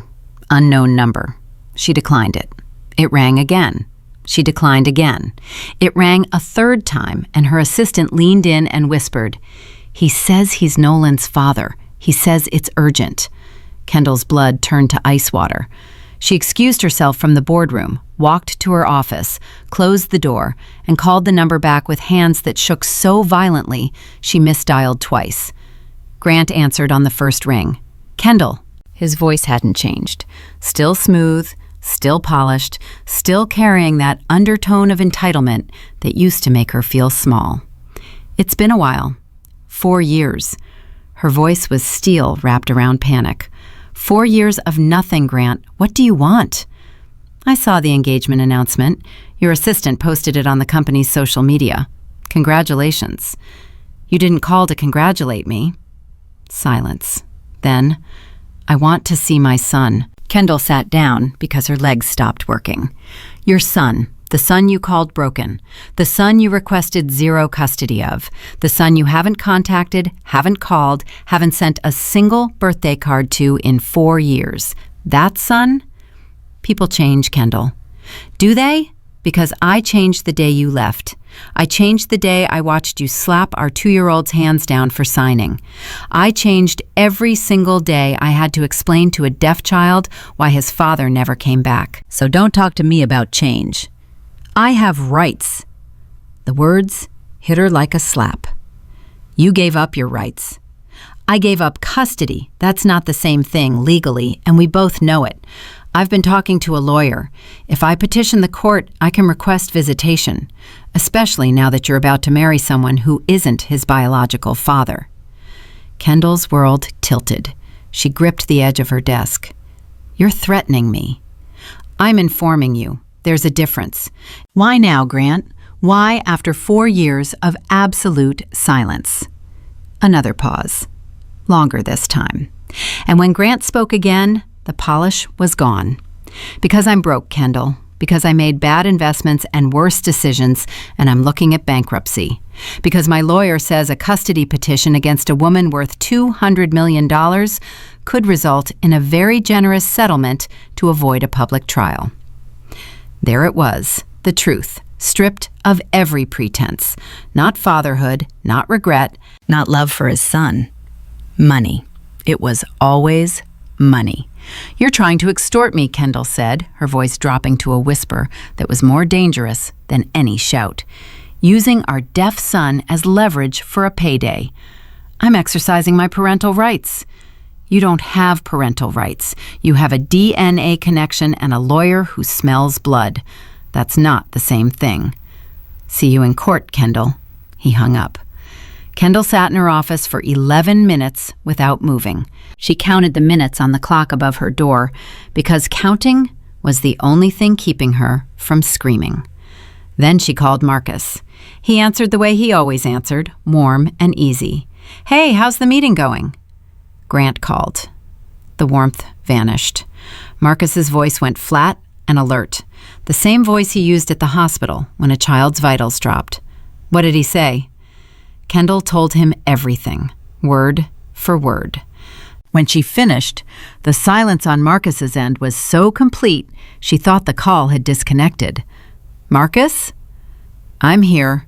I'm processing." He wants money. He doesn't want Nolan. He's never wanted Nolan. I know that. You know that. But a judge might not know that. Family court gives biological fathers more chances than they deserve. If he shows up in a suit with a lawyer and tears in his eyes, talking about how he's changed and he wants a relationship with his son, some judges will listen. What do? We fight, but we fight smart. We get a family lawyer today, not tomorrow, today. Kendall hired the best family attorney in Illinois within 3 hours, a woman named Patricia Okafor, who had a reputation for dismantling custody claims the way surgeons remove tumors, precisely and without mercy. Patricia listened to the entire story in her downtown office, taking notes on a yellow legal pad. When Kendall finished, Patricia set down her pen. "Does your son know his father?" "No. Nolan was 2 when Grant left. He has no memory of him." "Has Grant made any attempt at contact in 4 years? Cards, gifts, phone calls, emails?" "Nothing. 0. "Does Nolan have a relationship with Mr. Webb?" Kendall looked at Marcus, who was sitting beside her. "Nolan loves Marcus. He calls him..." Her voice cracked. "He signs Dad when he talks about Marcus. He started doing it on his own. We didn't ask him to." Patricia nodded. "I'll be direct with you. Grant Pierce gave up custody. He has had 0 contact for 4 years. He has demonstrated no interest in his child's well-being, education, or development. However, biological paternity carries weight in Illinois family court, and a judge could, theoretically, grant supervised visitation if Grant's lawyer makes a compelling enough case for rehabilitation." "How do we prevent that?" Marcus asked. "We build an airtight record of abandonment and demonstrate that introducing Grant into Nolan's life would cause psychological harm. I'll need statements from Nolan's therapists, teachers, and medical providers. I'll need a timeline of Grant's absence. And I'll need something else." Patricia looked at Marcus. "I'll need your petition for step-parent adoption." The room went quiet. "If you legally adopt Nolan," Patricia continued, "and we can demonstrate an established, loving parent-child relationship, it significantly weakens Grant's position. A judge is far less likely to disrupt a stable family unit with a functioning adoptive father in favor of a biological father who abandoned his child." Marcus turned to Kendall. She was already looking at him. Her eyes held a question she couldn't ask out loud because asking felt like pressuring. And she would never pressure him. Not about this. "Yes," Marcus said. He didn't hesitate, not for a fraction of a second. "Yes, I want to adopt Nolan. I've wanted to since the first time he signed Dad at me across the dinner table, and I had to leave the room so he wouldn't see me cry." Kendall's composure broke. She pressed both hands over her face and sobbed in the lawyer's office. And Patricia quietly pushed a box of tissues across the desk and pretended to review her notes. "There's one more thing," Patricia said gently after Kendall had collected herself. "We should prepare for the possibility that Grant will try to contact Nolan directly. Men like this, desperate men using children as bargaining chips, sometimes escalate. I'd recommend informing Nolan's school and any caregivers. No pickups without explicit authorization." Marcus's jaw set hard. Nobody is getting near that boy. They told Nolan nothing, not yet, not until they had to. The boy was happy, he was thriving, he was sleeping through the night for the first time since Ruth died, secured by a house full of people who loved him. Marcus and Kendall agreed silently that Grant's shadow would not touch their son until absolutely necessary. But Grant wasn't finished. 3 weeks later, Kendall received a formal petition for visitation rights, filed in Cook County Family Court. Attached was a 6-page declaration from Grant Pierce, describing his deep regret and sincere desire to reconnect with his son. It included a letter from a therapist who'd been seeing Grant for 8 weeks, claiming he was making meaningful progress in processing his past behavior. 8 weeks. Grant had been in therapy for 8 weeks and was using it as evidence of transformation. Kendall had been fighting for her son for 4 years. 8 weeks, she said to Marcus that night, pacing the living room after the kids were asleep.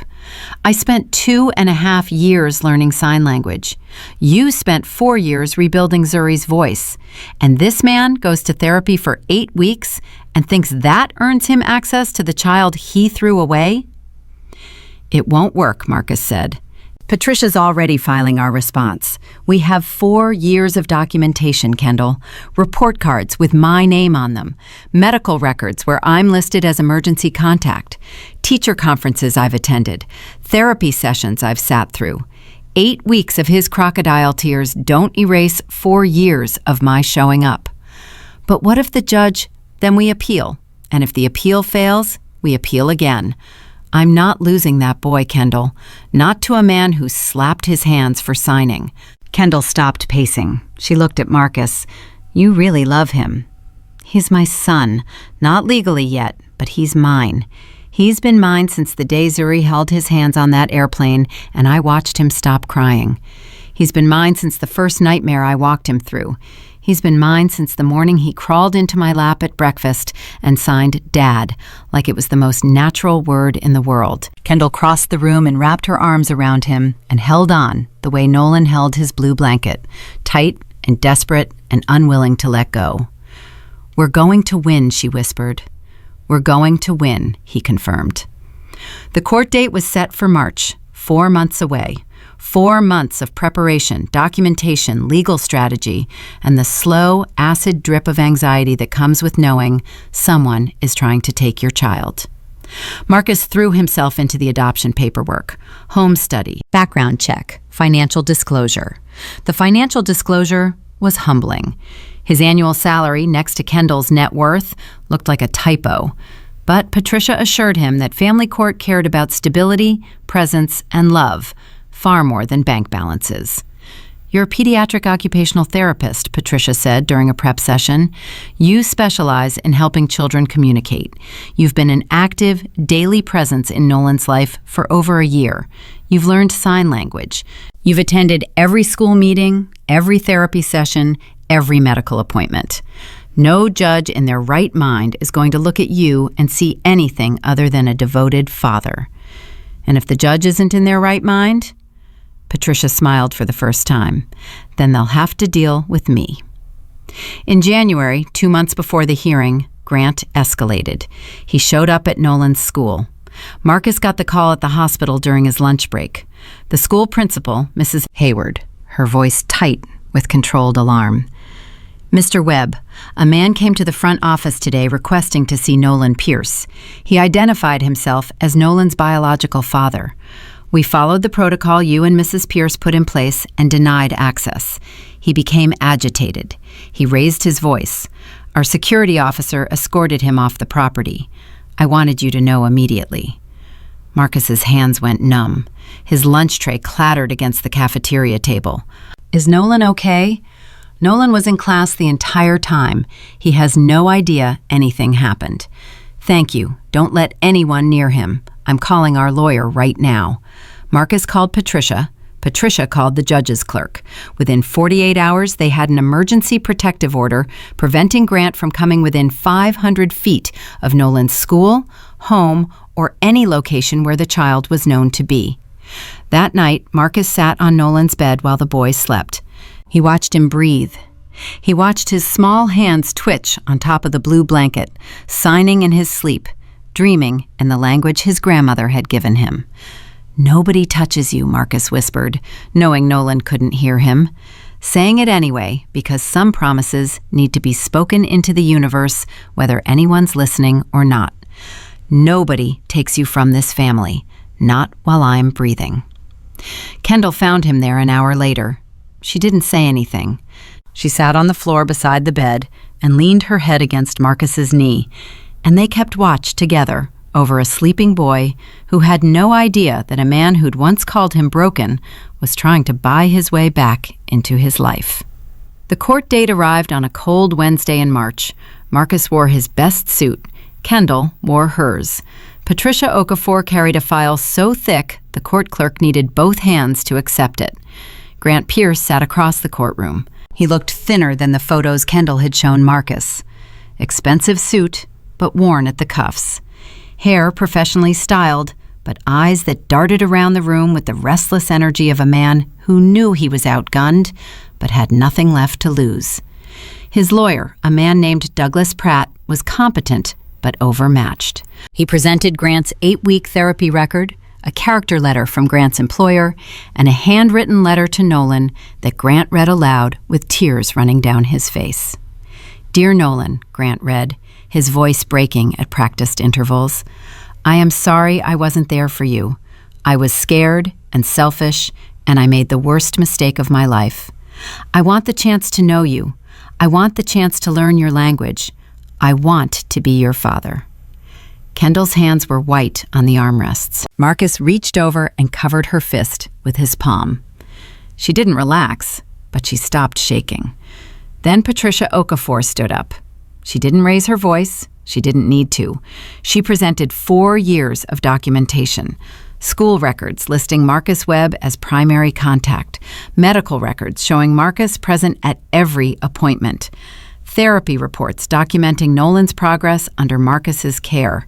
Teacher statements describing Marcus picking Nolan up from school, attending performances, volunteering in the classroom. Then she played a video. Kendall had recorded it 2 weeks earlier with Nolan's therapist's guidance and approval. In the video, Nolan was asked by his therapist, a deaf woman who conducted sessions entirely in ASL, to describe his family. Nolan signed, "My mom is Kendall. My dad is Marcus. My sister is Zuri. My grandma is Ruth. She's in heaven, but she sends me dreams." The therapist asked, "Do you know a man named Grant?" Nolan's face went blank. He signed, "No. Who is that?" Patricia let the video speak. Then she turned to the judge. "Your Honor, this child does not know the petitioner. He has never met the petitioner. The petitioner abandoned this child at age 2, requested 0 custody, made 0 contact for 4 years, and is now petitioning for visitation during a period of documented financial distress. This is not a father seeking his child. This is a stranger seeking leverage." Grant's lawyer objected. The judge overruled him. Patricia continued, "Mr. Webb has been Nolan's daily parent for over a year. He has learned sign language. He has restructured his professional life around this child's needs. He is petitioning to adopt Nolan Pierce. We ask that this court deny the visitation request and expedite the step-parent adoption to protect this child's stability and well-being." The judge looked at Grant, looked at Marcus, looked at the file, looked at the video transcript. "Mr. Pierce," the judge said slowly, "I've reviewed your petition. I've reviewed your therapy records. 8 weeks of counseling does not erase 4 years of absence. You voluntarily surrendered custody. You made no attempt at contact. You showed up at your child's school after being told to maintain distance, which resulted in a protective order. The timing of this petition coincides with your documented financial difficulties." Grant's lawyer tried to interrupt. The judge raised a hand.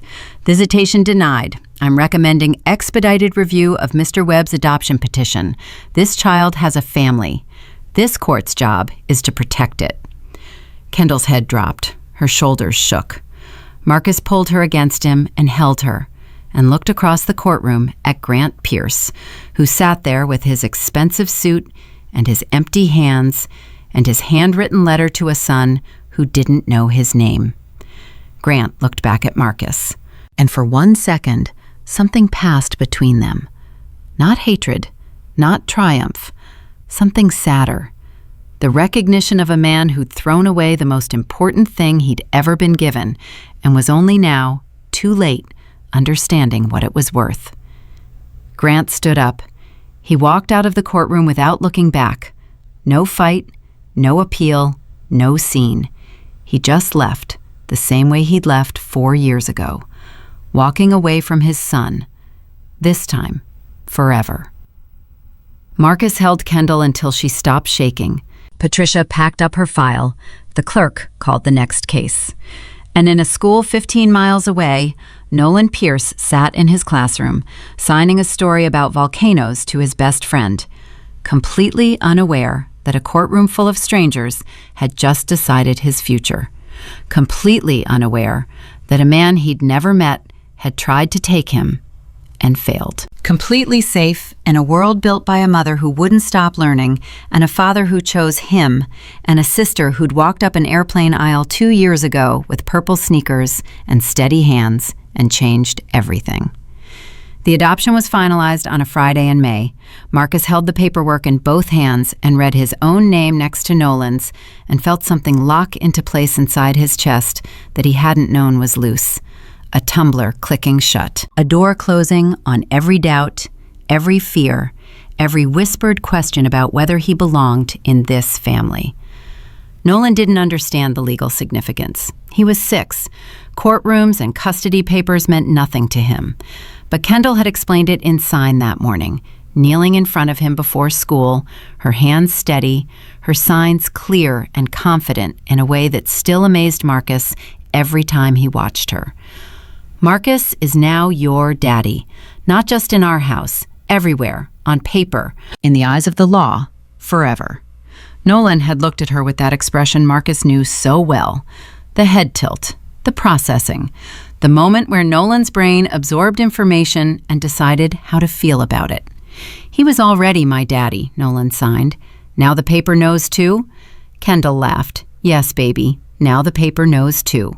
Nolan shrugged, as if the legal system had finally caught up with something obvious, and went back to eating his cereal. Marcus had to leave the kitchen. He stood in the hallway with his back against the wall and pressed his fist to his mouth and breathed through the kind of joy that feels dangerously close to grief, because both emotions live in the same room of the heart. Zuri found him there. She looked up at him with her mother's eyes. "You okay, Daddy?" "Yeah, baby girl. I'm really okay." "You're crying." "Happy crying. That's the best kind." She reached up and took his hand. "Mommy would be proud of you. You know that, right?" Marcus squeezed her hand and couldn't speak, and didn't need to, because his daughter had learned a long time ago that some things are too big for words. She just stood with him in the hallway and held on. The wedding happened in June at the Chicago Botanic Garden. Small, 40 people, family, close friends, a handful of colleagues from both their worlds. Marcus's side of the guest list included Tasha, 3 cousins from the South Side, his hospital team, and Mrs. Hayward from Nolan's school, who'd become something of a guardian angel during the custody battle. Kendall's side included her CFO, 2 college friends who'd known her before the money, and Patricia Okafor, who Marcus insisted on inviting because anyone who'd fought that hard for their family deserved a seat at the celebration. Zuri and Nolan served as ring bearers, matching outfits they'd picked together after 3 video calls and 1 argument about the color purple versus the color blue that Zuri won, because Zuri always won. They walked down the aisle side by side, Nolan holding the rings on a small pillow, Zuri holding his elbow like she was escorting him, which she was, because that's what they did. She guided him through the hearing world, and he showed her the beauty of the deaf one, and together they moved through life like 2 halves of a conversation that made no sense apart. Before Marcus and Kendall exchanged vows, the children stepped forward. This was their idea. Marcus had cried when they'd proposed it. Kendall had cried harder.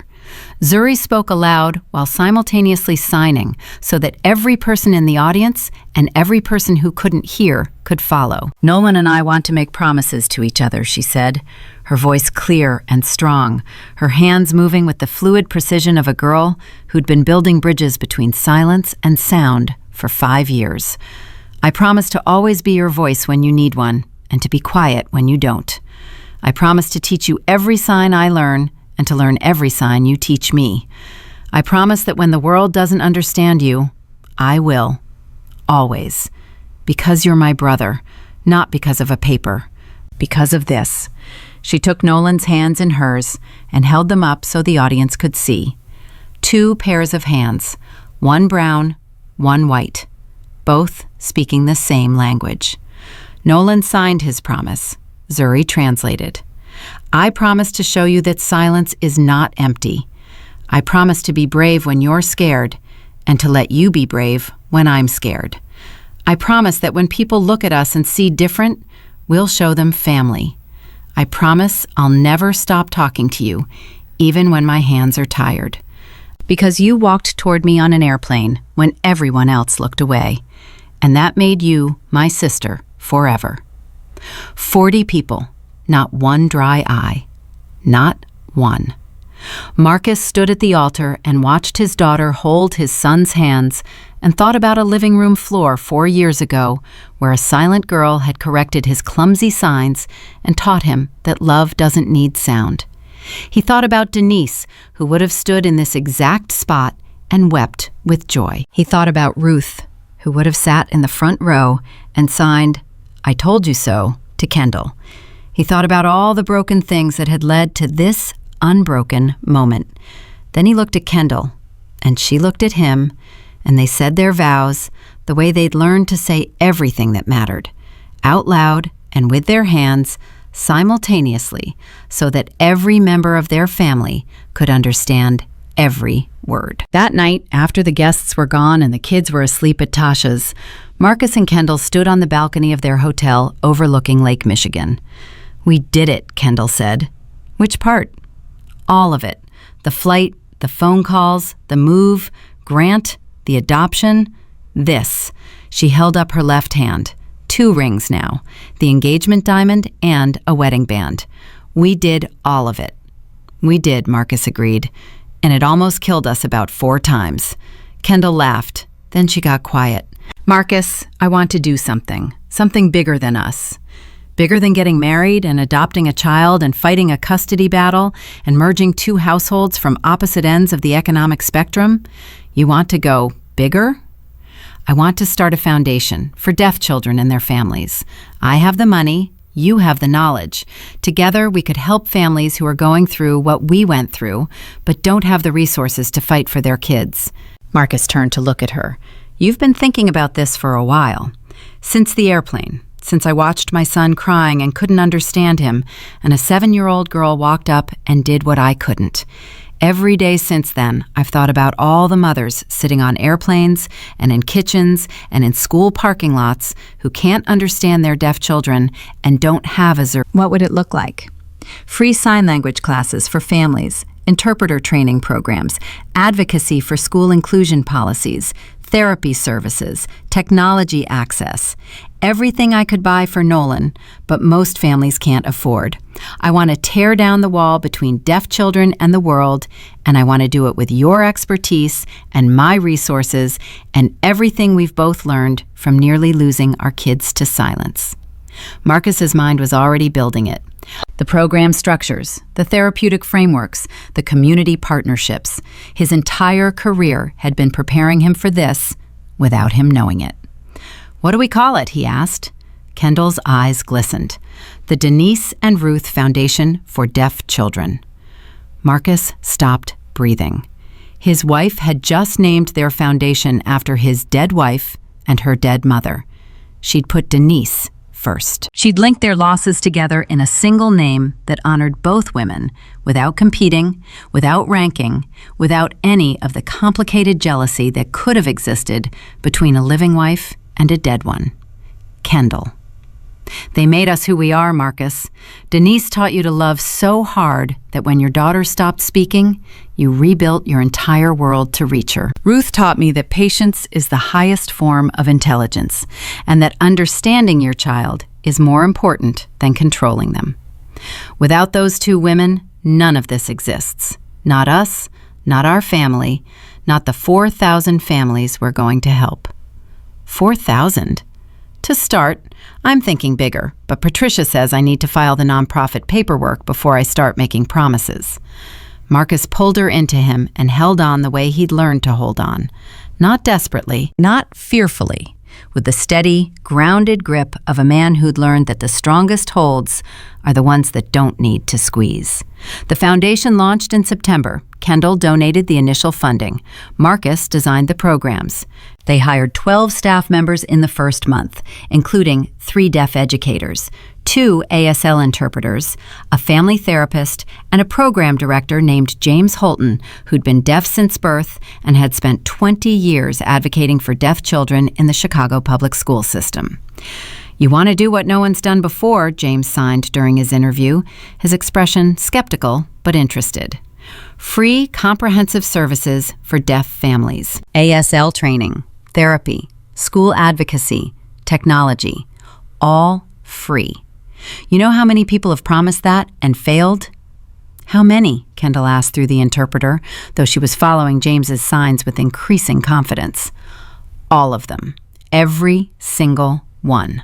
Funding dries up, attention shifts, the hearing world gets bored of caring about deaf kids and moves on to the next cause." "I won't get bored," Kendall said. "My son is deaf. This isn't a cause for me. It's my life." James looked at her for a long time. Then he looked at Marcus. Then he signed, "When do I start?" The foundation's first major event was a community day in October, 1 year after Ruth's death. 200 families attended. Deaf children and hearing siblings and exhausted parents who'd been navigating the system alone for years walked through the doors and found interpreters and therapists and other families who understood. Marcus ran a workshop for parents on communication strategies. Kendall spoke about her own failures and breakthroughs with Nolan. And Zuri, 8 years old now, taught a sign language class for hearing siblings that was so popular they had to add a second session. A mother approached Marcus afterward. Her name was Diane. Her 3-year-old son, Caleb, was deaf. Her husband had just left.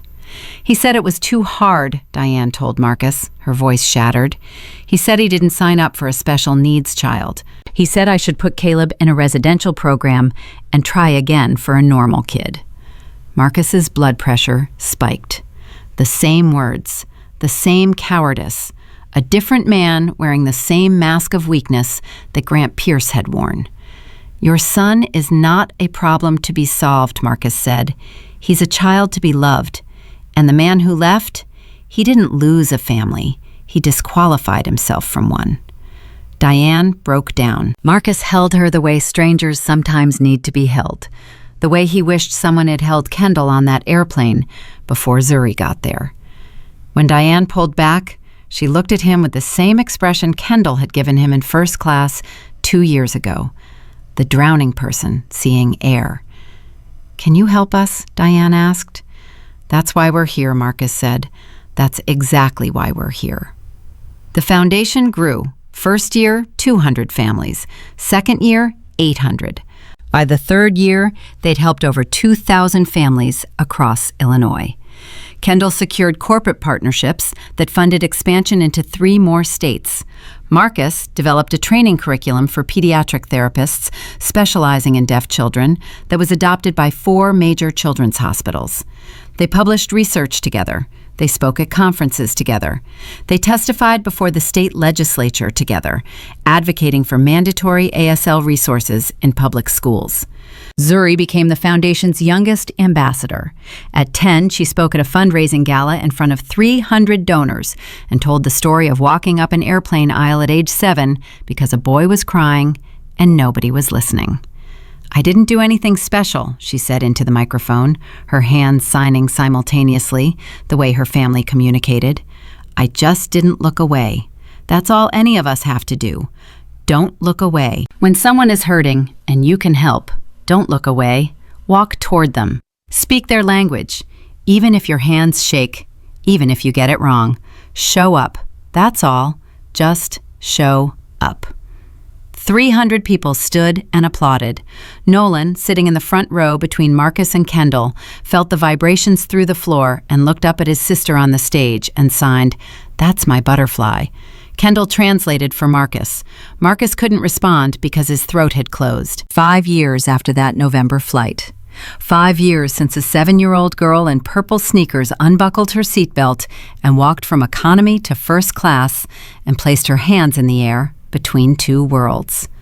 Zuri was 12, fluent in 3 forms of sign language, already telling anyone who'd listen that she was going to be a deaf education teacher. She had Denise's unstoppable compassion and Marcus's steady patience, and a fire all her own that burned for every child who'd ever been trapped in silence and told it was their problem. Nolan was 11, confident, laughing, thriving at a mainstream school with support systems that Marcus and Kendall had fought for, screamed for, bled for. He played soccer. He had friends, both deaf and hearing. He still carried Ruth's blue blanket, though now it lived folded on his pillow instead of clutched against his chest, a comfort rather than a lifeline. He still signed Butterfly when he talked about Zuri. He still signed Dad when he talked about Marcus. He signed Grandma when he looked at the stars because Kendall had told him Ruth was watching from up there. And Nolan chose to believe it with the stubborn faith of a child who knows that love doesn't stop just because someone's hands go still. And there was Isaiah, born 14 months after the wedding, a hearing child who learned to sign before he could speak, because in their house, in their family, language came in every form, and all forms were equal. Isaiah's first word wasn't spoken, it was signed. The sign for more at the dinner table, reaching for Zuri's plate. His second sign was brother, directed at Nolan. His third was loud, directed at everyone, which made the whole family laugh, because in a house with 3 children and 2 languages, loud had a very flexible definition. On quiet evenings, after the chaos of 3 children settled into sleep, Marcus and Kendall would sometimes sit together and watch a video on Kendall's phone. Shaky footage, bad audio, recorded by a passenger 3 rows back on a flight from Chicago to San Francisco on a November morning that felt like 100 years ago and yesterday at the same time. In the video, a small girl in a yellow sundress and purple sneakers marches up an airplane aisle. She doesn't hesitate. She doesn't ask permission. She kneels beside a crying boy and raises her hands and begins to sign. And the boy stops crying, just like that. Like someone found the switch. "I never get tired of watching this," Kendall said one evening, her head on Marcus's shoulder, the phone glowing between them. "Me neither. Do you ever think about what would have happened if she'd stayed in her seat?" "Every single day," Marcus said. "But I stopped thinking of it as luck a long time ago. What do you call it? Recognition. Zuri recognized something in Nolan's cry that nobody else on that plane could hear. She recognized a child who'd lost his voice, because she'd lost hers first." Kendall was quiet for a long time. Then she said, "Your daughter saved my son." "Our daughter," Marcus corrected gently, "saved our son." Kendall closed her eyes. A tear slipped down her cheek. Not sadness, something bigger. Something that didn't have a word in either of their languages. "Our daughter," she repeated. "Our son. Our family." Marcus kissed the top of her head and thought about all the things that had to break for this to be built. Denise had to die. Ruth had to die. Zuri had to lose her voice. Nolan had to lose his grandmother. Grant had to walk away. Kendall had to fail. Marcus had to grieve. Everything had to fall apart so that 4 people could find each other in the wreckage and build something that would never have existed if the world had been kinder. He didn't understand it. He didn't try to. Some things aren't meant to be understood. They're meant to be lived. 3,000 miles away, in a 1-bedroom apartment in San Francisco, Grant Pierce sat alone. He'd seen the Foundation's website. He'd seen the photos of Nolan smiling, signing, thriving. He'd seen Marcus's name listed as Nolan's father. He'd seen the family photo on the homepage, 4 faces and 3 sets of hands, and a blue blanket folded neatly in the background like a quiet tribute to the woman who'd started it all. Grant could have felt anger. He could have felt jealousy. What he felt was the specific, surgical pain of a man staring at the life he was supposed to have and understanding, completely and irreversibly, that he'd given it away. Not lost it, given it away. Handed it to a stranger in a courtroom and walked out the door. And there was no version of the future where he got it back. He closed the website. He turned off his phone. He sat in the dark with the silence that Nolan lived in every day, the silence Grant had called broken. And for the first time in his life, he listened to it. It wasn't broken. It had never been broken. His son wasn't broken. The silence wasn't empty. It was full of a language Grant had been too afraid to learn, too proud to study, too weak to stay for. And now that language belonged to someone else, a man who'd learned it on a living room floor at midnight, through grief, through love, through the stubborn refusal to let silence win. Marcus Webb hadn't bought his way into that family. He'd signed his way in, 1 word at a time, 1 night at a time, 1 choice at a time. And those choices had built something Grant's money and DNA never could. A home where silence and sound lived side by side. A family where every hand had something to say and every heart was listening. A love story written not in words, not in signs, but in the space between them. The sacred space where understanding lives, where two broken families became one whole one, where a little black girl in purple sneakers walked up an airplane aisle and proved that courage doesn't need to be loud, it just needs to show up. If this story moved you, if it reminded you that love speaks every language and kindness doesn't need permission, share it. Share it with someone who's been told they're not enough. Share it with a parent fighting alone. Share it with anyone who needs to hear that second chances are real, that broken families can become whole in new ways, that the people who change our lives the most are sometimes the smallest ones in the room. Subscribe to our channel for more stories that prove the world still has magic in it, still has people brave enough to walk toward the crying instead of away from it, still has children who teach us every day what it means to truly see another human being. And remember this, the greatest love stories don't begin with grand gestures. They begin with a choice. The choice to unbuckle your seatbelt. The choice to walk toward someone who's hurting. The choice to raise your hands and say, in whatever language you carry, I see you, I hear you, you are not alone. That is enough. That has always been enough.